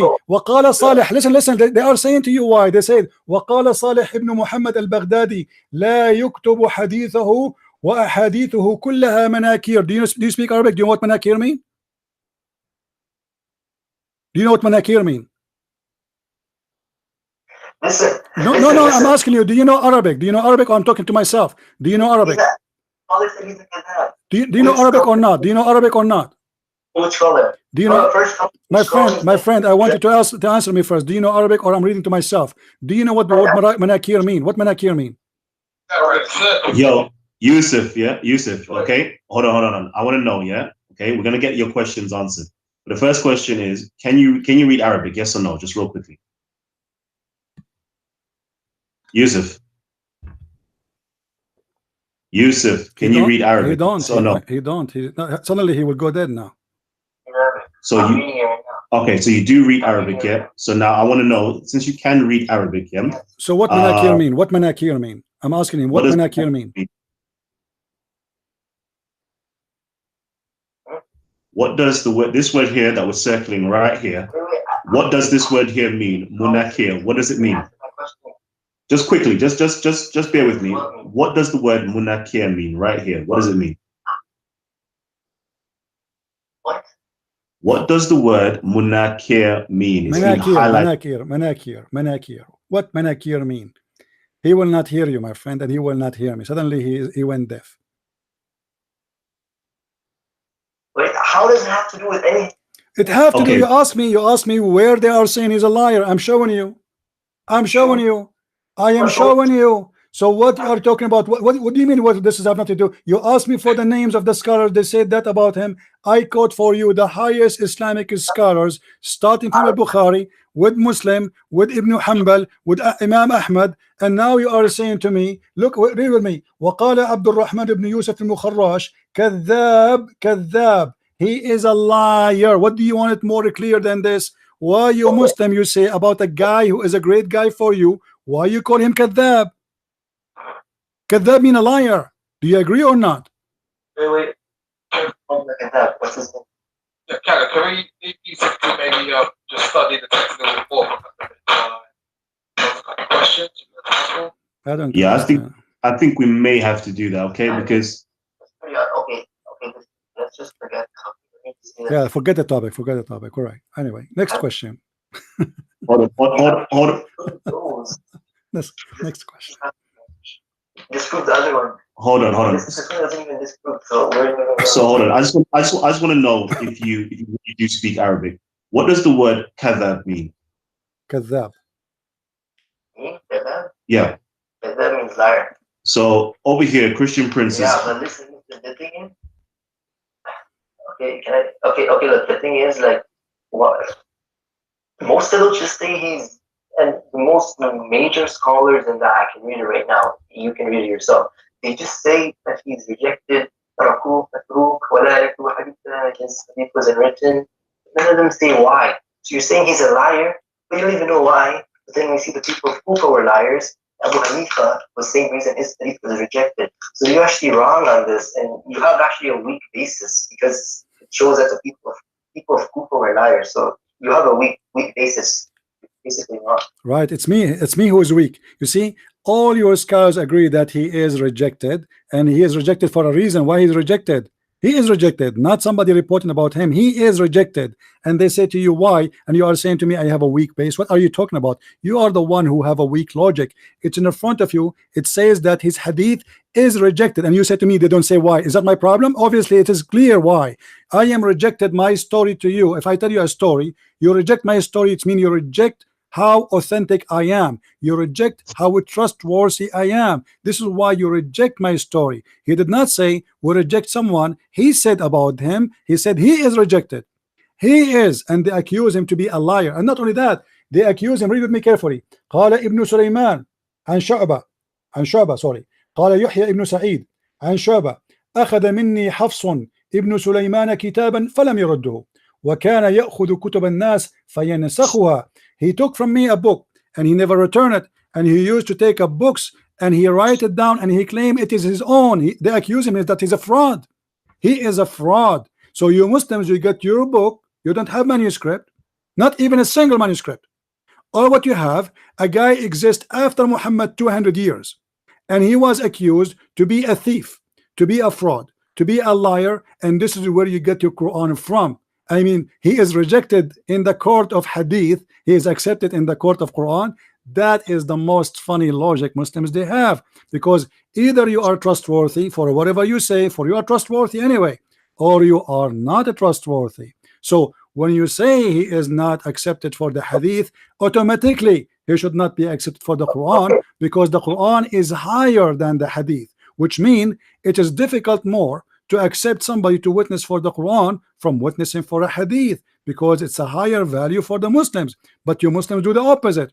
You reject him for the hadith, you accept him for the Quran. In the hadith you say he's a liar, he's a fraud, he's a big fat liar, he's a scammer. But in the Quran you say he's good, he's wonderful, he's trustworthy. I mean, this is the most funny religion ever you can come through. Stanley said, okay, I'll reply to you. So it took you so long just to answer that one question. Who said he's a liar? Out of all those scholars, who said? You finally brought me something. I just gave you his name. What do you want to get? Do you want me to go and bring you the guy? The guy is dead. وقال يحيى ابن سعيد عن شعبة. If you did not hear about Shu'bah, this is your problem. That's me, because you are not a person who knows your religion. Go and see who is Shu'bah. أخذ مني حفص ابن سليمان كتاب فلم يرده وكان يأخذ كتب الناس فينسخها وكان كذاب. And by the way, he is not only the only one. He said that as an example. Read with me carefully. وقال أبو أحمد ابن عدي عن الساجي عن أحمد ابن محمد البغدادي عن يحيى ابن معين. Look how many كان حفص ابن سليمان he was, and أبو بكر ابن عياش من أعلم الناس بقراءة عاصم وكان حفص أقرأ من بكر وكان كذابا وكان أبو بكر صدوقا. Hafs was a liar and Abu Bakr was trustworthy. And are you going to say to me who said that? After all what I said, all the names I mentioned to you, you will say to me who said that. Okay, go down and scroll down. Let me see. Okay, look, listen. First of all, out of those 30, you finally found one from Abdurrahman bin Yusuf bin Khurash. What? Do you understand what he said? I don't understand what he said. Let me reply. Let me reply. He's been talking for like 5 minutes straight. Well, you've been talking for about 30. Both of you been talking about 45 minutes. Like, I'm going to talk for like what? I talk. Okay, but listen.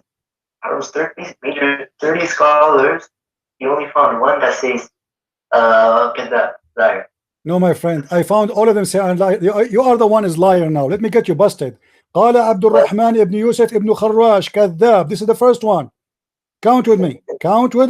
Stop lying. Don't say to me only one said that. All of them they said that. وقال here we continue. وأبو بكر بن عياش من أعلم الناس في قراءة. وقال أبو أحمد ابن عدي عن الساجي. Look how many. أبو أحمد ابن عدي and الساجي and أحمد ابن محمد البغدادي and يحيى ابن معين. They said that Hafs كان كذابا. So now already I gave you 5. Let me continue. And you are telling me only one? What's wrong with you? And then if we go back in the website up, you will see Other people, they are accusing him to be kadhab, because this is why he is matruk al-hadith. Read with me. قال عبد الرحمن بن أبي حاتم عن عبد الله بن عبد ابن أحمد فيما كتب إليه عن أبيه متروك الحديث. I'm not going to waste my time with this guy. Obviously, he's a kid. Okay. There's no need to waste our time, because all of this is still saying to me he's just weak. I mean, they are saying in his website, in his Islamic website, in their scholars' words, that he is kadhab. They use the word liar, and he says to me, so what?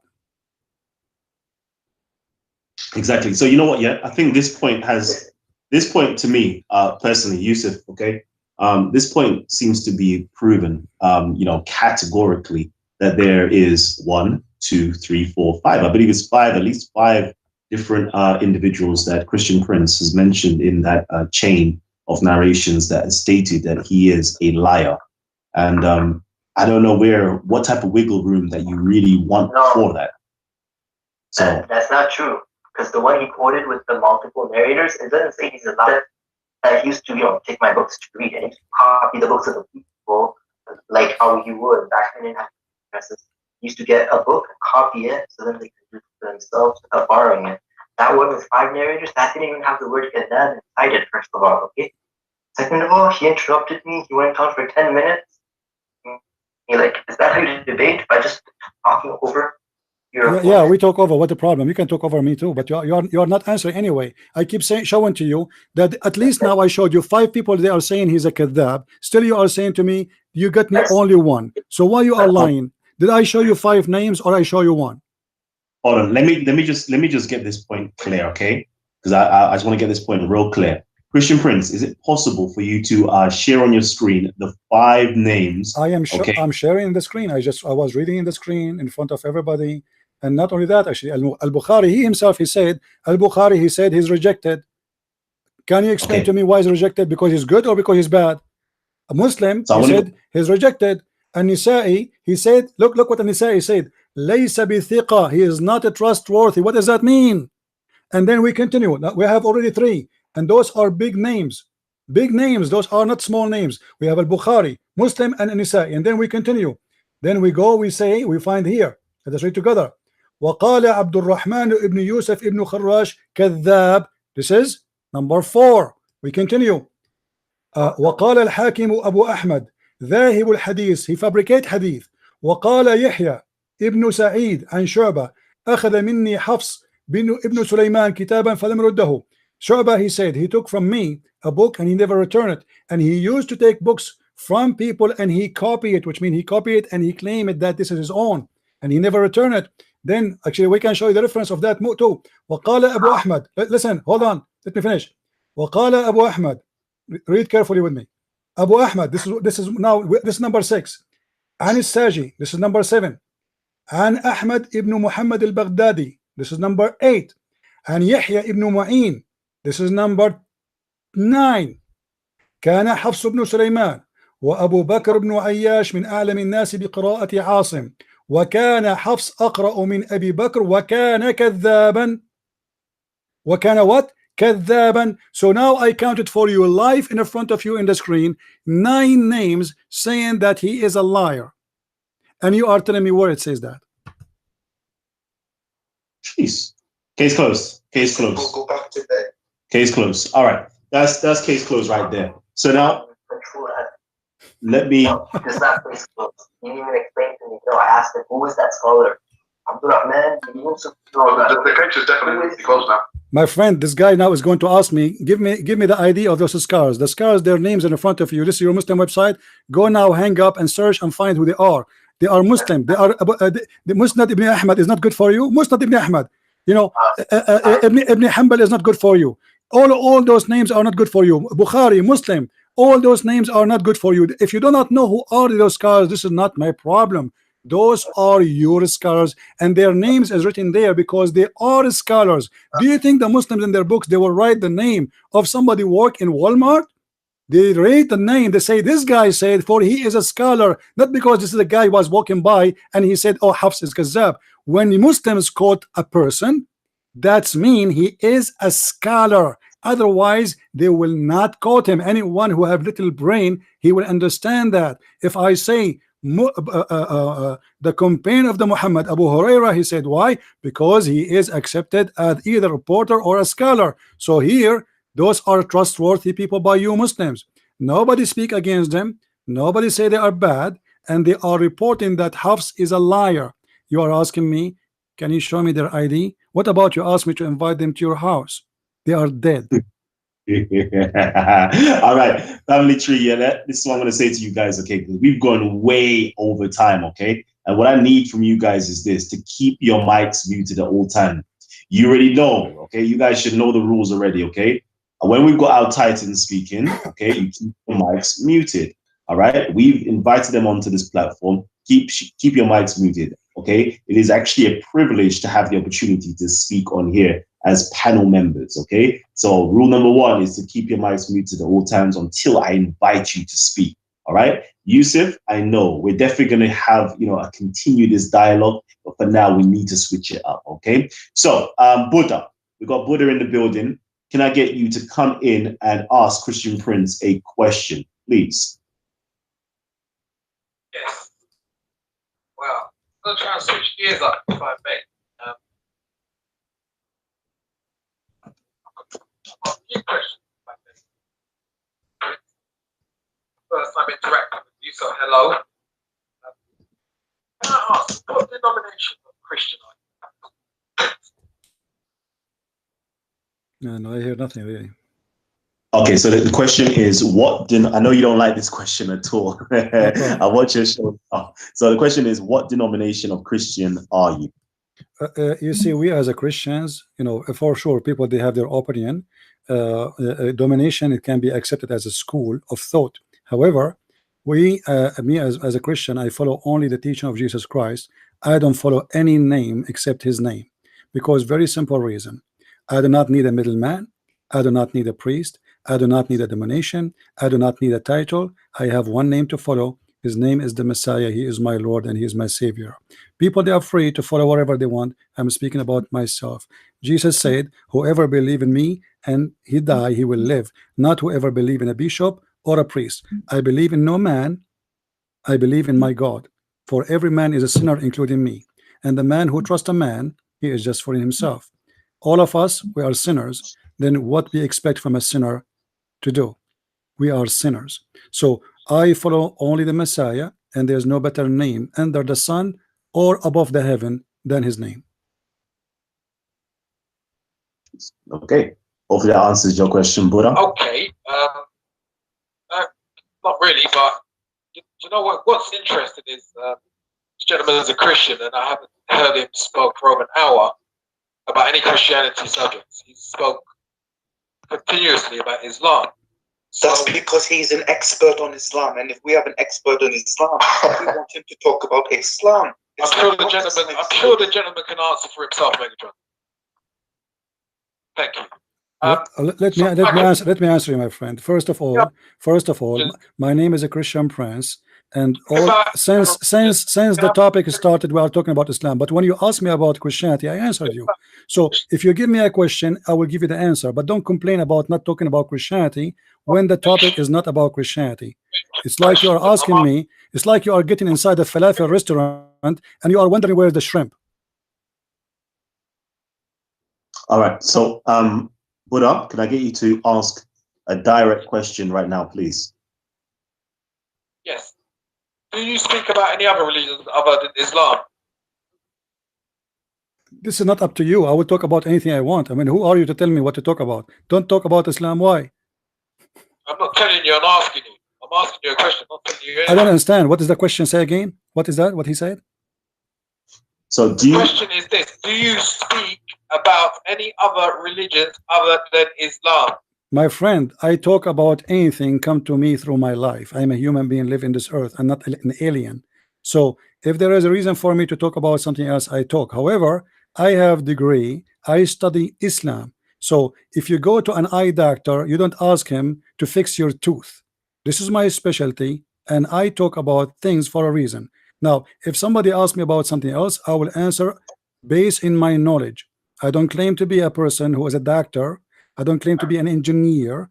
I am a specialist. This is my study, and this is what I can help you with. Islam. Do you need any help? Okay, that's brilliant. Okay, yes, thank you for that answer. Next question I'm going to ask you is, what has interested you about Islam so much? I mean, you said at the beginning of the show that you're a qualified judge in the Sharia court. I'm confused. I mean, if you've got a love for Christianity, you sound like a very intellectual person. I'd assume you would have joined the Brotherhood of the Church and maybe become but you chose to go to Islam and become a Sharia judge. I'm interested. What interests you in Islam so much? Well, I said, I don't know if you're listening from the beginning, because as long as you heard this part, I'm sure you heard the other part. I said, Muslims, they accuse us of things and there's nobody there to answer. So I decided to be the one who answer. As simple as that. I decided to study and search. Either I will convert to Islam if it's a true religion, or I'm going to expose the lies they say. And obviously it was a total lie. So since I was a child, Muslims, they insult the Christians, they make fun of our Bible, and there's nobody there to answer them, because simply Christians, they are not taught in their churches anything about Islam.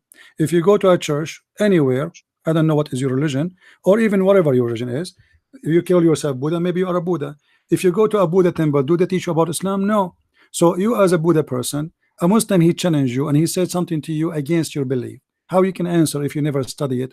So my job, and this is why I'm here, is to teach people about Islam so they can refute this cult. As simple as that. Right. You see, if somebody is taking advantage of my religion, i.e. Buddhism, I wouldn't go and learn your religion to teach you about my religion.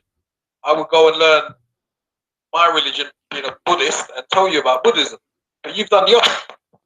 My friend, take advantage of Christians, and so what you've done is when they will learn Islam to tell the Muslims about Islam.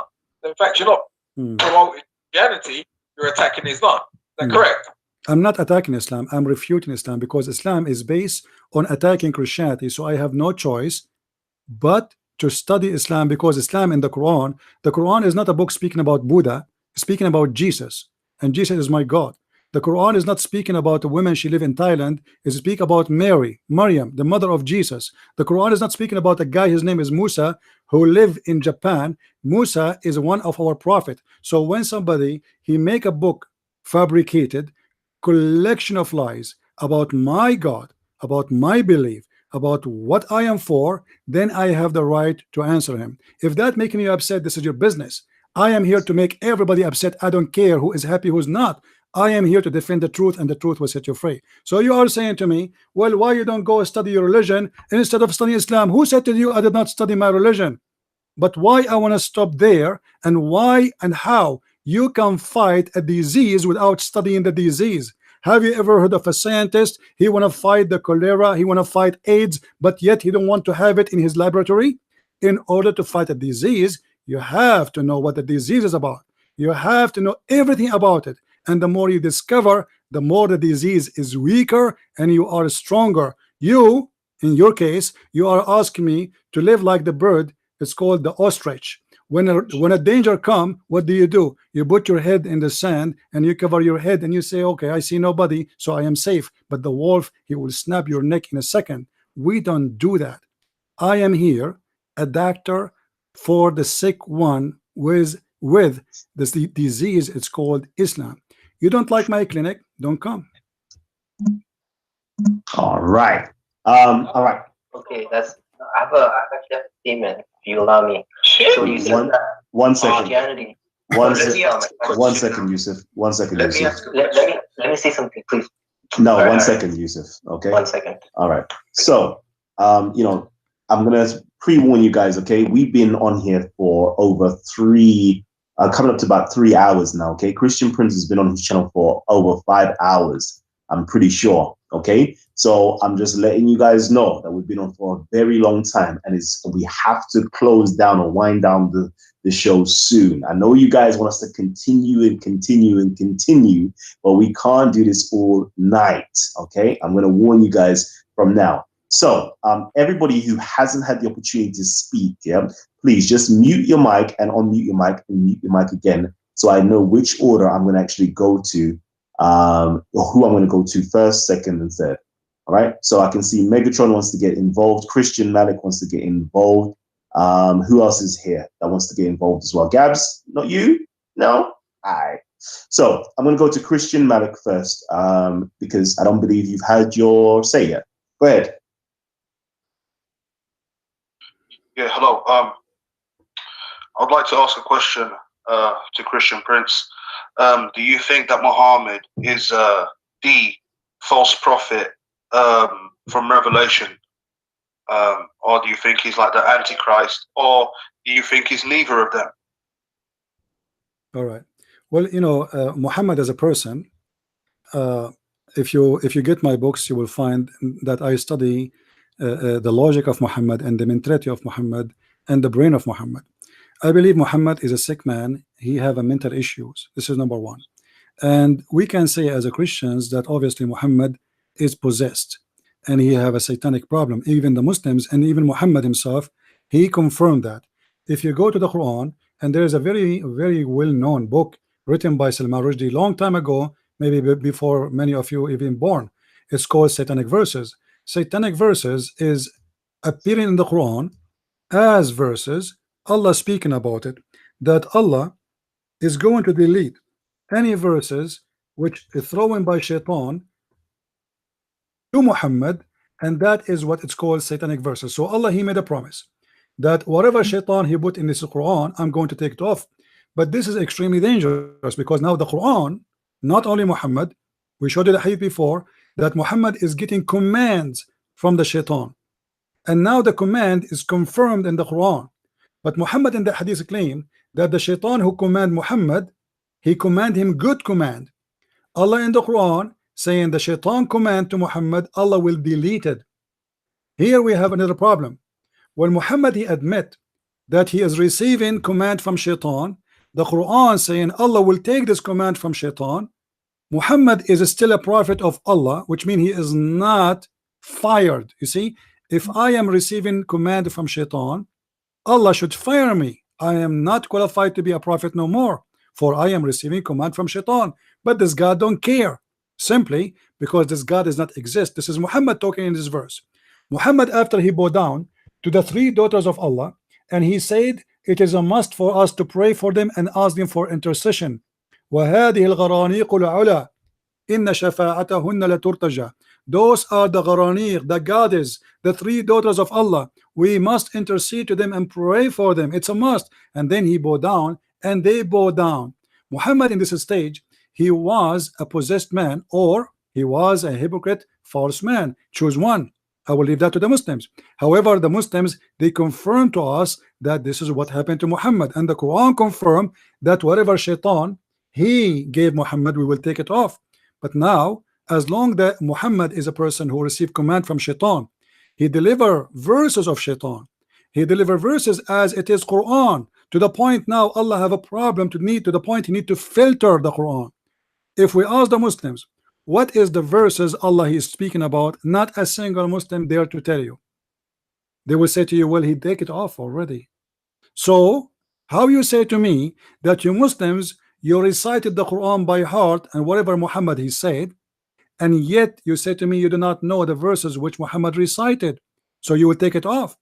And how Allah allowed such a thing to happen to Muhammad, and he is going to receive Quran from the devil, but yet Allah he said, Inni asimuka minan nas, I protect you from people, I protect you from the genie, but he is not protected. Muhammad he said, if you eat 7 ajwa, no poison can kill you and no black magic can affect you. And the funny Muhammad, he died by poison and he was affected by black magic according to the Muslims, not to me. So when you ask me if Muhammad is a false prophet, I say he's a false prophet and he is a sick man in the same time. Because false prophet is someone who make a false prophecy. As an example, if you go to the chapter of An-Najm, where it says that the judgment day is near and the moon split. This is a verse the Muslim they keep reporting for us, saying this is a miracle. The moon is split, my brother. There's no moon split, and that judgment day is not even close. Look what Muhammad said in chapter 54, verse number 1, that the judgment day is there, is not even near, it's like in the corner. This is a false prophecy Muhammad he mentioned 1400 years ago and we are still waiting for the false prophecy of the false prophet. And yet the Muslims, they say to us that Muhammad was accused of illusion, or Muhammad, he was accused by the Arab that he's a person of illusion. But even the hadiths confirm that Muhammad, he used to imagine himself having sex with his wife. In fact, he did not. Imagine how much this person is an illusion. So Muhammad is a false prophet, yes, but obviously Muhammad, he have a mental issue, and he is using his mental to abuse the title he claimed. As you see in front of you, the prophet continued for such and such period, imagining that he has slept, had sexual relationship with his wives, but in fact he did not.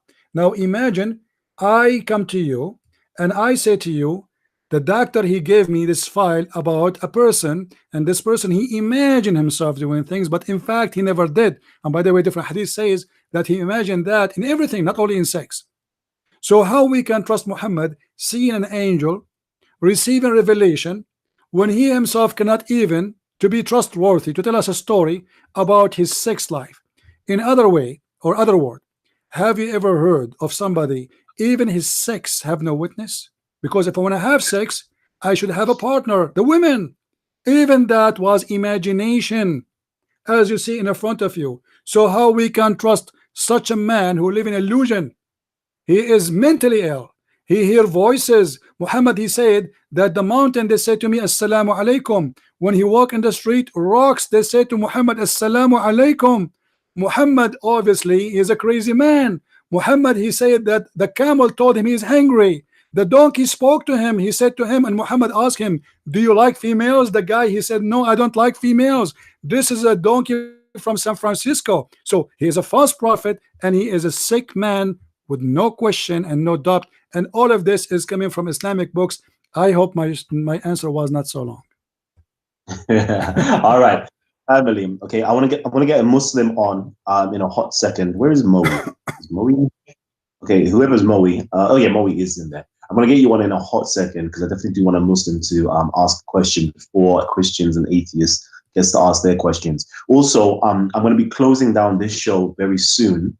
And what I would love to do is get my audience to, as soon as I close down this show, please migrate over to Christian Prince's show.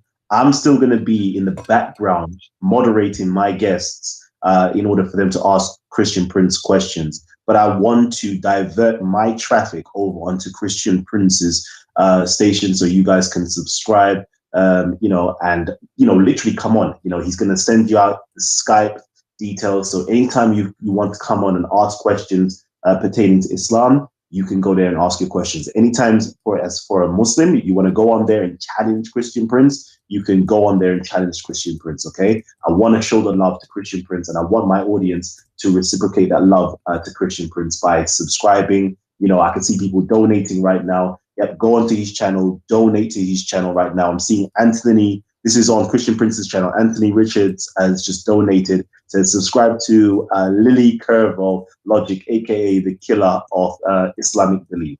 So please go on to that channel and subscribe. Also, I want to do a little game. Can I do a little game with you guys? All right. So far, yeah, Christian Prince's channel has got 274 likes. My channel has 293 likes. Okay. So I want to see, can we have a battle to see who gets to 300 likes faster? Okay. Can Christian Prince's channel, overrun Titans TV and get Christian Prince to over 300 likes first? Let me see. Who are the real supporters of Christian Prince? I'm seeing it's flying up, 277. That's not good enough, family. That's not good enough.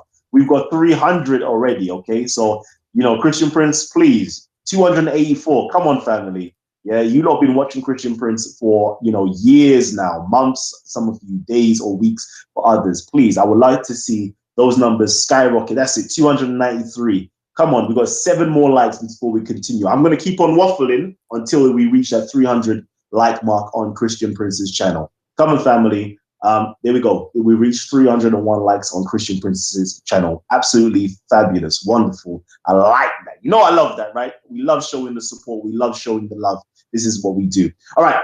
Let me go over now to Moe. Moe, can I get you to ask your question to Christian Prince, please? Moe, if you're there, or if there's any other Muslims on the panel, is there any Muslim on the panel that hasn't had their voice heard yet? Please come on. Moe, I've seen you been talking in the chat section with Megatron and other people. Please, if you've got the opportunity to unmute your mic, unmute your mic. Yes, hello. Hello? I think it's the guy with the hair that wants to talk. Okay. We're going to wait until all the Muslims get the opportunity. All right. Who else? It's Megatron then. I'm going to go to Megatron who has... Okay, go ahead. Go ahead, Molly. Go ahead. We're listening. New to this hangout things now. I'm trying to work out what's new. I'm new. You got to excuse me. No problem. Okay. Christian Prince mentioned a couple of points here. Yep. So I want to get to them. The first one was the satanic verses. Bullshit. Excuse my language. Okay. Remember that we have rules where we have children. So we don't even before you continue, need to go into that one. Before you continue, the poison. Before you continue, Moe, I'm gonna just highlight to you that we have children watching these shows. Okay. So watch your mouth. Sorry. Yeah. Continue. Sorry. I'm new to this. Sorry. So no swearing whatsoever. No, you're not even. No swearing. Minor swear words. Okay. All right. So satanic verses. That's already been debunked. The poison. I'll get to the points one by one. The poison. You mentioned something about the poison. What was his point again? That the prophet said to. Can you please tell him to repeat what was the poison part again? Okay. He died by poison. Your prophet, he said that if you eat 7 ajwa, no poison and no magic can affect you. And your prophet was infected by magic and he died by poison. And regarding the satanic verses, why you said that word? It is in your Quran, it is in your hadith, it is in your interpretation that your prophet received satanic verses. Are you accusing Allah that he is lying? I just showed you the verses in the Quran in front of your eyes. So what do you mean this is whatever? This is a shame that you're insulting your God because you call it that word when Allah is the one who said satanic verses is true. Unauthentic sources all the time. So I showed you the Quran. I showed you the Quran. Are you saying the Quran is not authentic sources? Sources? Please, Christian, if I can just speak without you speaking over me, if that's okay. Go ahead. Megatron, I know you're a troll and you have complete and utter hate of realized over the last 6 months that you're going to focus. Hate for Islam, so please, if you don't mind. Yeah. Can you mute your mic? Kalam, I'm talking to Christian Prince Kalam. All right. Focus. Muting Muslims when they're talking to Christian Prince. Okay, Moe. But you're not good at muting people when they I advise jump in and what's called. Do I make sense? All right, Moe. I advise you to just watch yourself. Yeah. But continue. Go and ask Christian Prince your question. Continue. You hear what I said? You ask Christian Prince. Mute everyone that was talking to Christian Prince. Yeah, bro. And just ask Christian Prince your question, innit? What I'm trying to say is ask Christian Prince the question quick time. Okay. I'm not gonna even let Megatron affect my output. All right. So he mentioned the satanic verses. They're unauthentic sources, all proven to be fake. If they were true, then there wouldn't be a single Muslim today. Second of all, tempted by the devil. I think the only one that was tempted by the devil was his God, apparently Jesus in the Bible. Can you address that? And second of all, third of all, the Bible mentions poison, where you can drink poison if you believe in Jesus. You will survive. You won't die. He tried to mention that the Prophet Muhammad was saying that the end of times was not far away, or Judgment Day was not far away.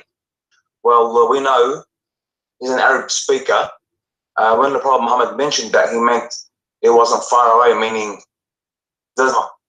tomorrow after tomorrow. And this world is been going for centuries and centuries, so not far away doesn't have to mean tomorrow. And I think it was Paul in the Bible who predicted that Jesus will come back in his lifetime. So are you done? Literally, are you done? So can you please address all those points, Christian Prince? Sure. Let us go one by one. You said that. You said. Let me answer now. You said that this is a proven to be fabricated. This is my challenge to you. Can you show me? Can you show me where you get the proof? I mean, it's very easy to say it's a proven to be fabricated. Obviously, you just admitted that the Quran is a fabricated book because it's your Quran saying that Allah is going to delete whatever Muhammad received as satanic verses, and you are saying to me it's a proven to be fabricated. Everybody heard you. Be my witness. This guy, he just said that whoever said that the Prophet received satanic verses, he is a fabricator, he is a liar. But the Quran is the one who said that. Secondly, you said it's a proven to be fabricated, but yet you never quote for us who is the one who said so. If we go right now and read the interpretation of you Muslim scholars, we will read the following. Read with me if you know how to read. I hope you are not illiterate like your prophet. Read carefully with me. This is your Muslims. This is your Muslims statement, not me. What the Muslim statement saying, what your scholar saying. Let us read together. I hope you are reading with me. وقال البيهقي في سنته volume number 2 page number 2 volume number 2 page number 3114 and Ikrama and Ibn Abbas. Ibn Abbas is the cousin of the Prophet. This is not the guy who work in Walmart, the one who work in the cashier. This is the cousin of the Prophet. And Muhammad, he said, no one, Allah, I pray to Allah that to make Ibn Abbas Hibrul Ummah, which means the scholar of the nation. This is the only one Muhammad named as a scholar by his own word. And look what he said. When the Prophet, he arrived, he was reciting the chapter of An-Najm, حتى انتهى إلى, until he arrived to أفرأيتم اللات والعزى ومناة الثالثة الأخرى فجرى على لسانه تلك الغرانيق العلا الشفاعة منها ترتجى. Let us translate. He said, Ibn Abbas, remember this is not Christian Prince, Ibn Abbas, the cousin of Muhammad, when the Prophet arrived reciting, do you see Al-Lat and Al-Uzza and Manat al-Salithat al-Ukhra, the three daughters of Allah? In his tongue the words came saying, those are the goddess, which is, they are the highest goddess, which their intercession is needed and to pray for. Then he continues saying, فقال فسمع بذلك مشركو أهل المدينة فسروا بذلك. And then the mushrikeen, the kuffar, the pagans, the Arab, the family of Muhammad, they heard Muhammad saying that and they were so happy. If we continue, we can show you in many places. Not only that, even he bowed down. He bowed down and they bowed down with him. Let us give you more reference because you might say now, this is how the Muslim, by the way, they finish the topic. They say, it's proven to be lie. It's proven. Where? Show me. Give me a reference. Majma'u al-Zawaid, volume number 7, page number 70. And then we can go. We say here, we found the following. Let us read together. قال Abdullah, etc. Abdullah, he said, and this is reported in Muslim, volume number 2, page number 88, and reported by Al-Bukhari, volume number 6, page number 52, عن الأسود بن يزيد عن عبد قال أول سورة أنزلت فيها سجدة والنجم فقال فسجد الرسول وسجد من خلفه إلا رجل. Let us see what this is about. This is about Muhammad receiving the satanic verses. He bowed down and the kuffar bowed down for him because they are worshiping one God. And you are telling me this is a fabricated, this is Sahih al-Bukhari in the front of your eyes. And let me show you the hadith number so you don't say to me it's weak, because I know the recipe. Muslims, they have one answer. Anything you say to them, it is weak. It's proven to be wrong. Volume number 6, book number 60, hadith number 386. Let me show you the other one. Hold on, we are not done. All right, this is Sahih Bukhari too. All right, hadith number 3852, book number 63, hadith number 79. Hold on, I'm not done. Hold on. Sahih Muslim. Allah Apostle, he recited the Surah of An-Najm and performed prostration during the recite, and all those who were along with him prostrated themselves except an old man. But those, who are they, those men? They are, read with me, those are kuffar. The guy, he died and he's a kafir. They are bowing down with Muhammad. And this is the reference in the front of you, Sahih Muslim 576. So you Muslims, when you say to me, this is proven to be lie, it is your lie. Now let us go to the poison. You said to me that the Bible says if somebody drink poison, he will not die. My friend, we are a Christian. We believe that Jesus himself died. So obviously you have a stupid understanding of our Bible. If our God himself, he died in the cross, how in the world you get that verse with that meaning?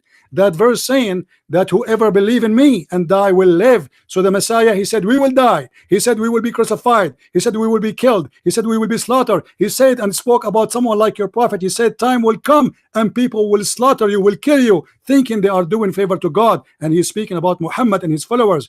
And yet you are saying to me, we believe if we drink poison we will not die. This is not what it says. It says that if you drink poison, if they kill you, if they slaughter you, you promised life, for you are alive with Jesus. Now we go to the Quran. Muhammad, he said, if you eat 7 ajwa, you will not be affected by the black magic and you will not die. Do you see it? If you eat 7 ajwa, then we go, we find the funny Muhammad saying something more funny and more hilarious. He said that he died by poison himself. Read carefully with me. Read carefully. السم الذي أكلت في خيبر. You claim to speak Arabic maybe, right? Here we go. يا عائشة ما أزال أجد ألم الطعام الذي أكلت بخيبر فهذا أوان وجدت انقطاع أبهري من ذلك السم. This is the hadith. Sahih al-Bukhari. Don't tell me Sahih Bukhari is weak. Prophet said in the element of which he died. Which element? Which he died. Not the element of being sick. He's dying. Used to say, hold on, stop. Used to say, which means every day. Used to say, oh Aisha, I feel the pain I ate I feel the pain caused by the food I ate at Khaybar. Khaybar is a Jewish tribe. Muhammad, he slaughtered those people and he raped their women. I ate at Khaybar, and at this time I feel as if my aorta is being cut off from the poison. But hold on, Muhammad, he just admitted that he is a false prophet. Why? Because in the Quran, Muhammad, he said that Allah said to him, if Muhammad is fabricating Quran, I am going to seize him from his right hand, and I am going to cut his aorta.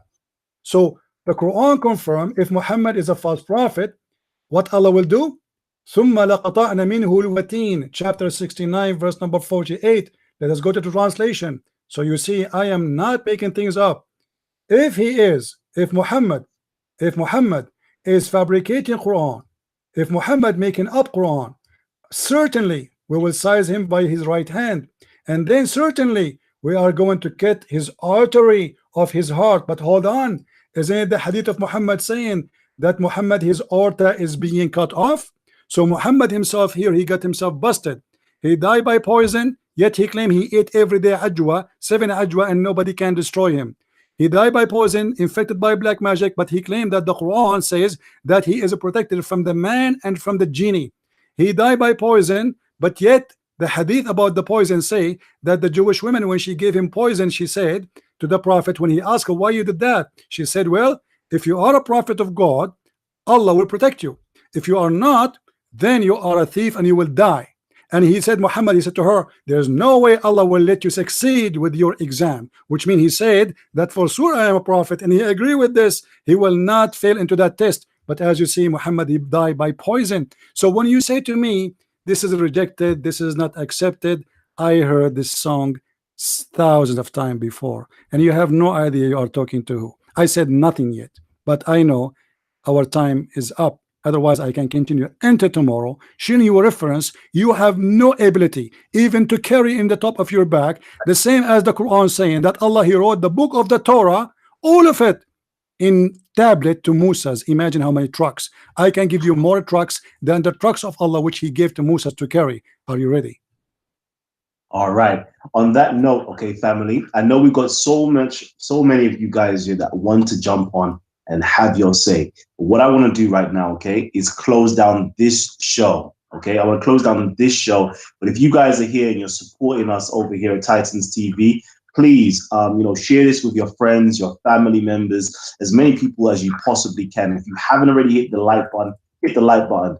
And for those of you guys, who aren't already subscribed to Titans TV, we do loads of discussions and presentations, and debates constantly at this channel. So if you love these types of, discourses and, exchange of ideas and information, please hit the subscribe button and also hit the notification button as well. But I want to actually shut down this show right here, okay? And then I want to continue the show over on Christian Prince's channel, all right? So again, let me just quickly, you know me, I do shameless plugs all day long. And these plugs are not even for my own channel. These plugs are actually for other people's channel because I believe in sharing and shedding love upon other people, okay? If you've got a candle, it is your duty to light at least 1, 2, 3, 10 candles if possible, okay? That's what true love is all about, all right? So please, Christian Prince is an awesome channel, or the Arabian Prophet is an awesome channel to go and subscribe to. You've heard him so far. I don't even have to say anymore. I don't have to sell, Christian Prince to you. Please go over to his channel, subscribe to his channel, and we're going to continue off air on his channel, off air on Titans TV, but over on Christian Prince's channel, we're going to continue these discussions. All right. And I'm going to invite an atheist, okay, to ask the next question. Then we're going to get some Muslims to ask some questions. And until Christian Prince says, you know what? It's enough. I need to come off here. I need to look after my family. I need to eat some food. I need to do whatever the case is. All right. So right now I'm going to sign off, but I'm going to ask Christian Prince just to leave us with some last words over here at Titans TV before we go over to him. Thank you, my friend, for having me. It was an honor to be in your program. I'm glad to meet all the good ones, and I hope I did not get anyone upset. But let me tell you, when you say the truth, you make people upset. You cannot be making people happy unless you are totally hypocrite, even your family. If you agree with everybody, it's mean you are no one. Just be truthful and be honest. And I thank this gentleman for having me. He's a great friend, great person. I am honored to be between all of you. I love the Black African. I defend them always, and I believe that all of us, we are brothers and sisters in Christ, and we have one fight against the devil. Even if you are the Christian, for me, I believe you are my brother in Christ. I believe in that. So please don't reject what I believe, for I love you. And my Lord the Messiah, he said, love them, love even your enemy, bless them, bless those who curse you. I bless and I pray for the Muslims who they are cursing me right now. For the Messiah, he love you and he don't hate you. And if you don't mind, my brother, if you don't mind, post the link of my channel under the info of your video there, so people who like to join us, they can join us and they can continue with us. And whoever you are, a Muslim, please feel free to come and debate me. I am the Christian Prince, and I am a prince by his name, the Almighty God, Jesus the Christ, and his name is glorious. Thank you, and God bless you all. Thank you. Thank you very much. Again, family, you will find all the details either in the chat section or underneath in the description box for Christian Prince's channel. So please go over to Christian Prince's channel and support us over there. We're going to be there till the early hours of the morning. So please go and visit the channel. All right, family, we're signing out, but we're going to be continuing live over on Christian Prince's channel. Peace and love. I'll see you on the other side. Oh, man. Young Cali, baby. All right. So, okay, Christian Prince. Okay. We are live on Christian Prince's channel right now. I know we got a few other people that would love to ask you some questions over here on Titans TV. I'm going to open up the mic to Megatron. Okay, so Megatron, your mic is open. Please ask Christian Prince your questions. Christian Prince, brilliant show. Thank you very much. Can you describe how Allah is a man God according to Islam, and that how he has 10 fingers? And just please elaborate on the anthropomorphic features of Allah, please. I did not hear the question. Can you repeat, please? If you can, I think the sound is coming to me because you are using the phone. It's not coming good. So if you can tell me, Kalam, what he was saying. Okay, so I think he's asked you basically for the man God.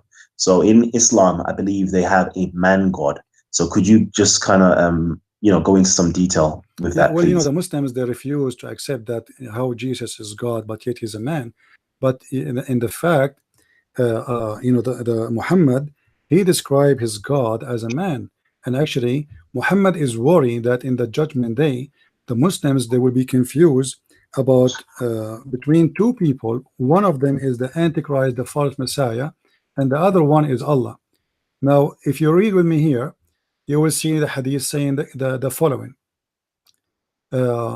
This is the hadith, and this is a Sahih hadith. I hope Muslims are watching. The Prophet said, I have told you so much about the Dajjal. The Dajjal in Islam is a false liar Messiah, which means he's a person who will come and he will claim to be the Messiah, but he's a false man.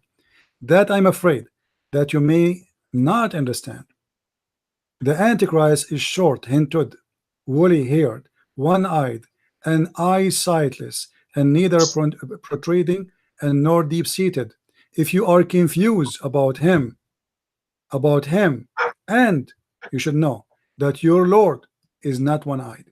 So Muhammad, he is afraid that the Muslims, they might be confused about the look of Allah and the look of the false Messiah.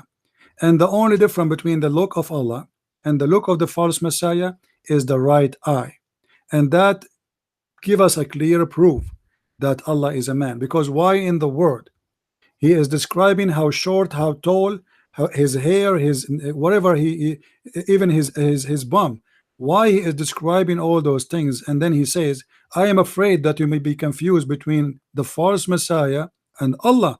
You should know that your Lord is not one eye. So obviously this guy, he have the look of Allah, copying the look of Allah. But remember, the hadith says that this is the false Messiah, which supposedly he is claiming to be the Messiah.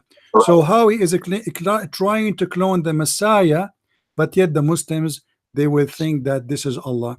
That because obviously Muhammad is saying here clearly that Allah is a man and he's not like the Messiah. Okay. They actually rejected him. That our Prophet said he is one blind in one eye, and our Prophet said Allah is not blind in one eye, so he is not Allah. So what is the difference between them? What is the difference between Allah and the Antichrist? The meaning 180 degrees. My friend, explain to me what is the difference. The Muslim will be confused about what? The Muslim will be confused about what? About the look. About the look. The look of who?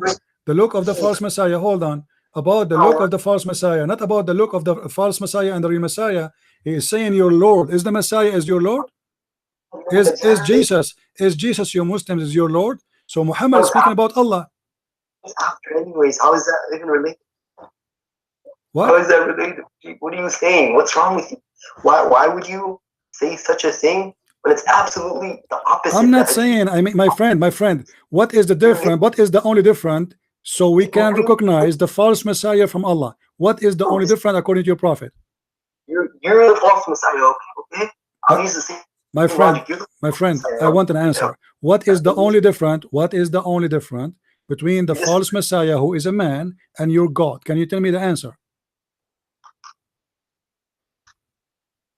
What is the only difference? What is the only difference? I'm waiting for your answer. There is only one difference in the look between Allah, your Lord, and the false Messiah, which is the eye. Do you agree? What are you saying? It doesn't say there's only one difference. It says that Muhammad, he mentioned only one difference. It says you should know that your Lord is not one eye. while the other guy is one eye sighted. Didn't see it? See it? What do you mean? What do you mean? People are laughing, my friend. People are laughing. If you try to deny it, that's mean you are making yourself a joke for everybody. This is what it says. He's comparing between the look of who? The look of a man. A look of a man, not a God, not an angel. This guy is a man. He is a human. He is going to come to us claiming that he is the Messiah, but yet he is powerful. He will do miracles. Listen carefully. Listen, don't talk. And he is going to make the Muslims confused. Confused about what? About him being what? Being Lord, being God. So Muhammad is saying to you, be careful. Allah is not one-eyed. This guy is one-eyed. So what is the difference between them? Okay, can I just pause 1 second? Yusuf, just 1 second. Is it possible, okay, because I know it's going to be very difficult for me to moderate this chat section, okay? So I know Christian Prince is able to moderate on his channel and mute on his channel. So if I can get you guys, okay, to migrate over via the Skype, okay? So if you've got Skype, Yusuf, if you can go over onto Christian Prince's Skype channel, I believe it's the Debate TV. Let me just double check that. Yes, Debate TV. Debate TV. So do you have Skype, Yusuf? Just post my channel in your page, and if they want, they can go there, and we can continue. I understand that you are tired, and actually I've been here for many hours, but I don't mind to take the Muslims for a couple of hours more because it's fun. Okay, so Yusuf, okay, just because I'm going to be really upfront with you. I know I'm not going to be able to moderate it completely. So if you have Skype, do you have Skype by any chance? I don't. You don't have Skype. Okay. I'll download it. Okay. But why not here? Why not here? Yep. Sorry. Can I? Yes, Moe. My friend, I'm going to go off to my channel, and thank you very much for having me here. It was really a pleasure to be there. And all the Muslims who want, they can call me live. I'm still there. I might stay there for maybe half hour. We will see. I'm already for more than 6 hours here, So I know. And we are here almost every day. So Muslims always they can call us. And you yourself, feel free, my friend. As I said, you can invite me anytime you want. If I can come, I will be so happy and I will be honored. Maybe one day I can see you face to face and have some coffee together. Definitely. That would be wonderful. Thank you very much and have a good night. Thank you. Bye-bye. Bye, Christian. Bye. So all right, guys.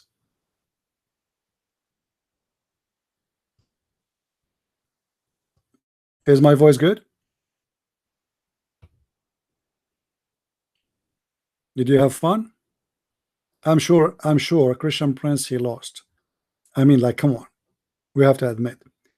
The Muslims, they made me shish kebab as usual. This is why always every month I have to spend a lot of money buying glue, because they turn me pieces. After I close, I have to spend the whole night putting myself together. I mean, what I can do? Weak. We are weak, and we don't make sense. Isn't it obvious?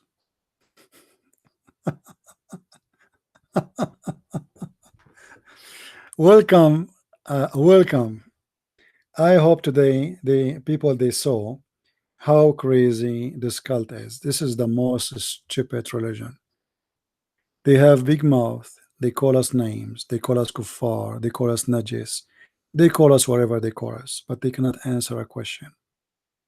They are used to talk to people who have no knowledge, people who knows nothing.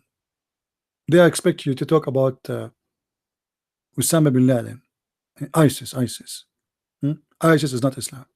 Yeah, this is what they do, because simply they always meet people who they are sadly uneducated.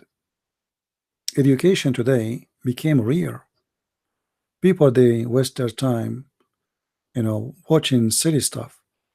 Actually, if you go right now, if you go and check any live channel which is run by a woman showing her panty, you will see how big the number is. There's apps in the internet like LiveMe, Presscrope, wherever they call them.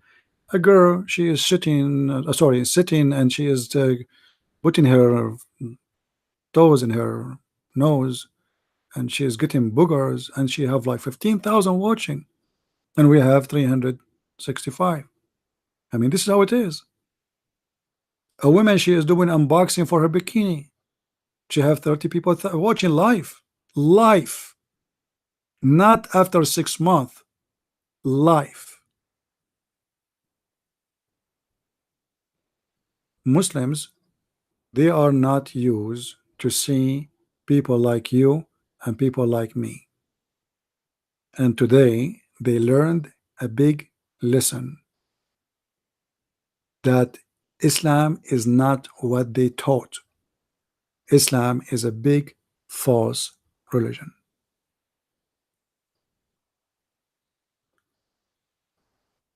And my friend, knowledge is good for all of us. You see, when you go and you sit between people, even like friends, you are visiting somewhere, the second you open your mouth, when you are a person of knowledge, people, they listen. You feel that you have your place right away. People, they notice you. This is why I advise everybody to educate yourself. Education is not a school. I did not learn about Islam from the stupid Islamic school. They never answer a question. I used to put my hand up. They say, not you. I have no answer. No, don't ask me. No. Don't ask. Don't ask. And this is exactly what the Quran teach in chapter 5 verse 101. Ask no questions. You can ask questions as long they are silly, like, brother, should we shave our underarm in the morning or at night? A brother, if I shave around my private part, is it okay to use a machine made by the infidels? A brother, a woman, she had a drink some ice cream with me and she is my fiancé, we are going to get married. Is that true that now she became my sister? As long you are asking silly, stupid questions, you are welcome. The second you ask a real question, the gate of hell will open on you.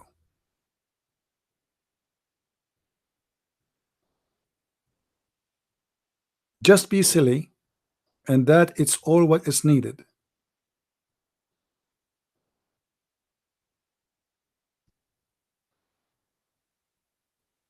And today, you know, we wanted the Muslims to talk to us, to debate us, and what we got nothing. I mean, what I wasn't debating anyone.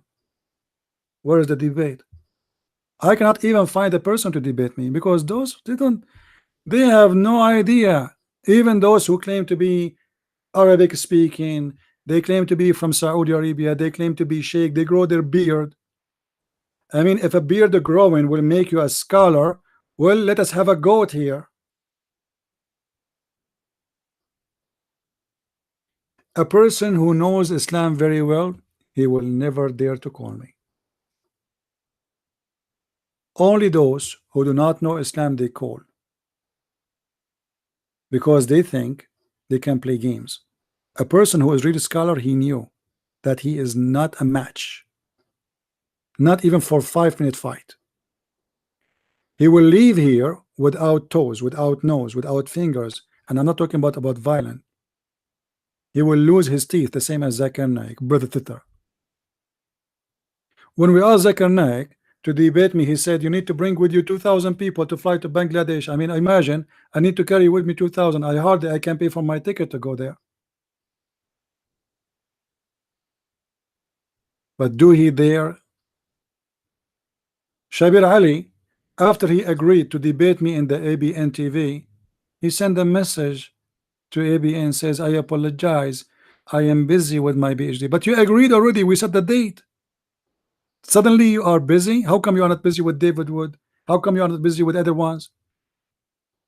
And since that time he's busy. I mean, this guy, he finished his PhD, he got 3 kids after the PhD, and still he cannot do it. Even people, they challenge him live, when you are going to do it.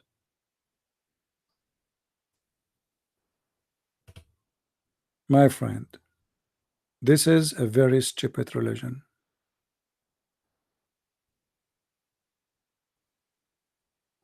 For those who they are texting me in Skype, my friend, don't text me in Skype just to say to me, how are you? Skype is only for those who want to call me, and you do not need actually to add me. If you want to text me in Skype, if you have something important, you can. But it's just to say hi, how are you, please. You know, I have a lot of people on Skype. I love to talk to all of you, but as you notice, my voice is gone. I am here since 4:30 p.m. and now it is 9:25. That's almost exactly 5 hours. All right. So if you want to add me in Skype, I have no problem. If you have a question, you want to send it to me. We have Patreon. The site is underneath. You can post for me a question there in Patreon with the place for donation. Don't worry, you do not need to donate. You know, just make an account and you can send me a question if you wish. There's, you know, I don't want you to be freak out.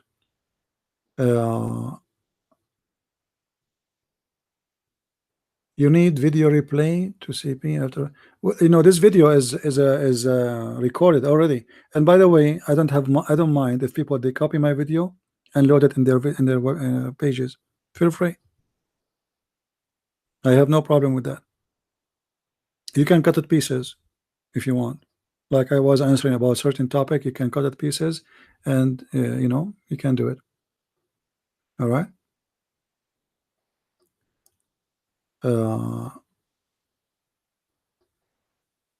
Do we have any Muslim?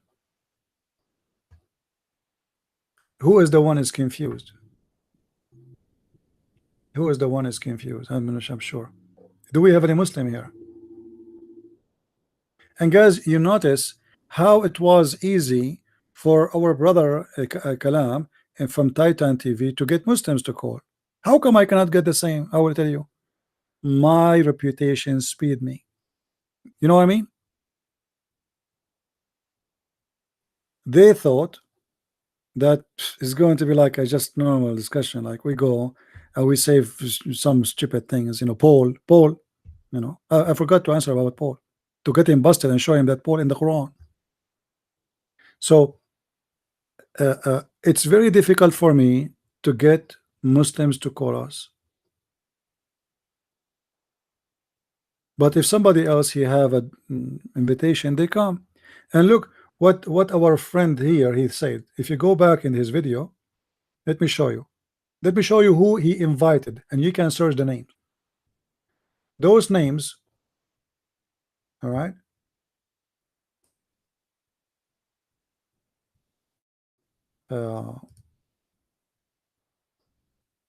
Those names here. Let me show you what he said. Oh, there's advertising. Okay. Oh man, listen tonight, family. Yeah, we're gonna be live. Okay, tonight with you know who. Christian Prince is gonna be in the building. I'm just gonna wait for everybody to just kind of tune in. I know it usually takes about 15 seconds before everybody gets in, so I'm just gonna wait a little bit. I'm gonna know if you're here if you hit the thumbs up button. Let me know that you're here by hitting the thumbs up button, and let me see where my notification gang is at by hitting me up in the comment section.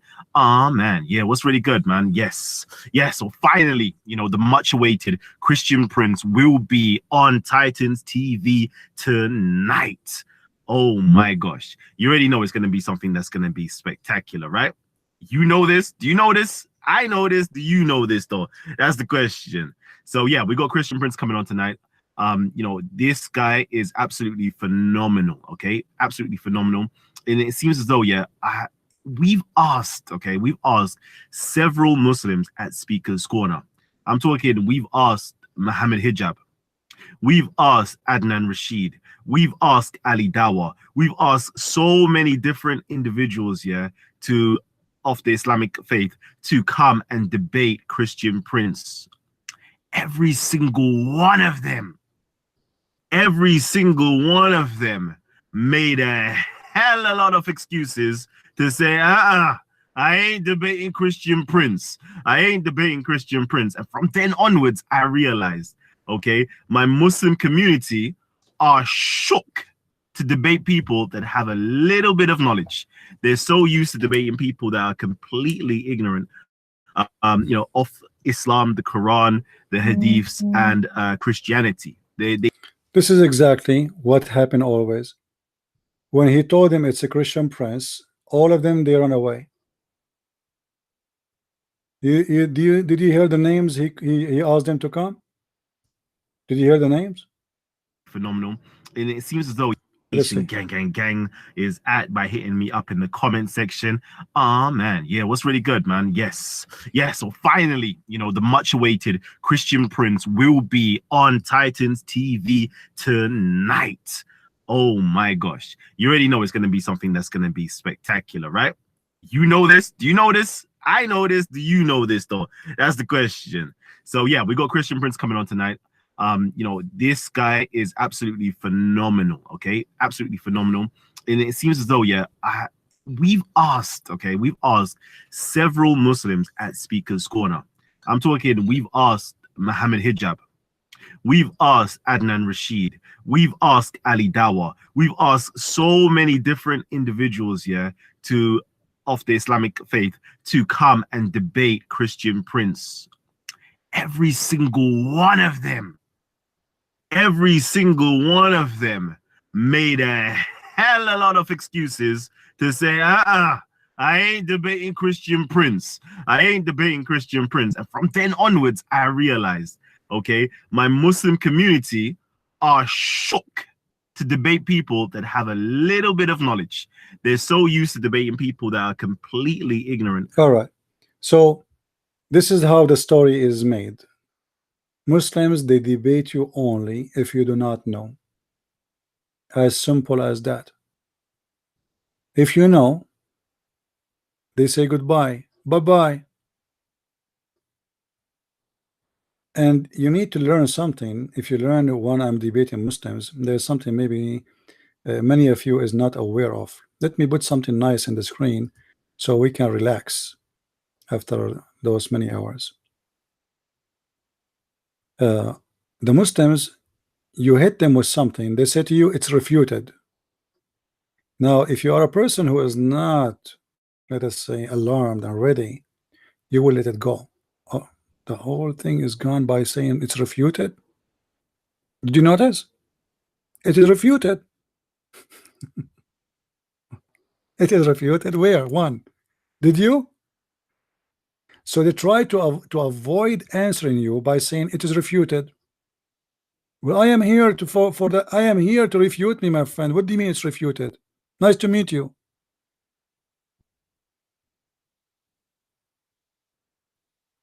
So they try to escape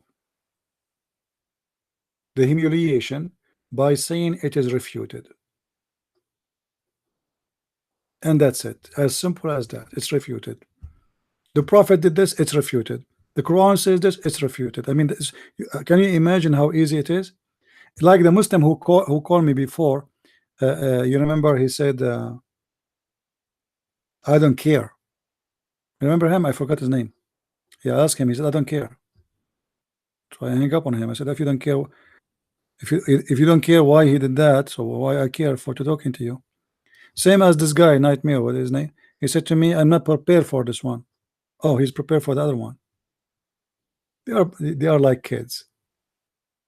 And when you start spanking, then they cry and they do things in their diaper. All right? Yeah, it's not my concern. I don't care. Yeah.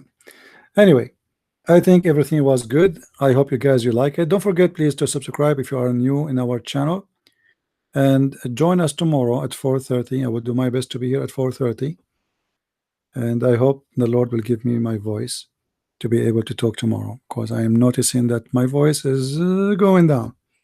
So I want to say, guys, thank you. May the Lord bless you, all of you. I'm so happy to have you all, and I'm so happy that our Lord is the truth. Otherwise, it's going to be disappointed or disappointing for us. We are victorious not because of a Christian Prince. This is not what the reason.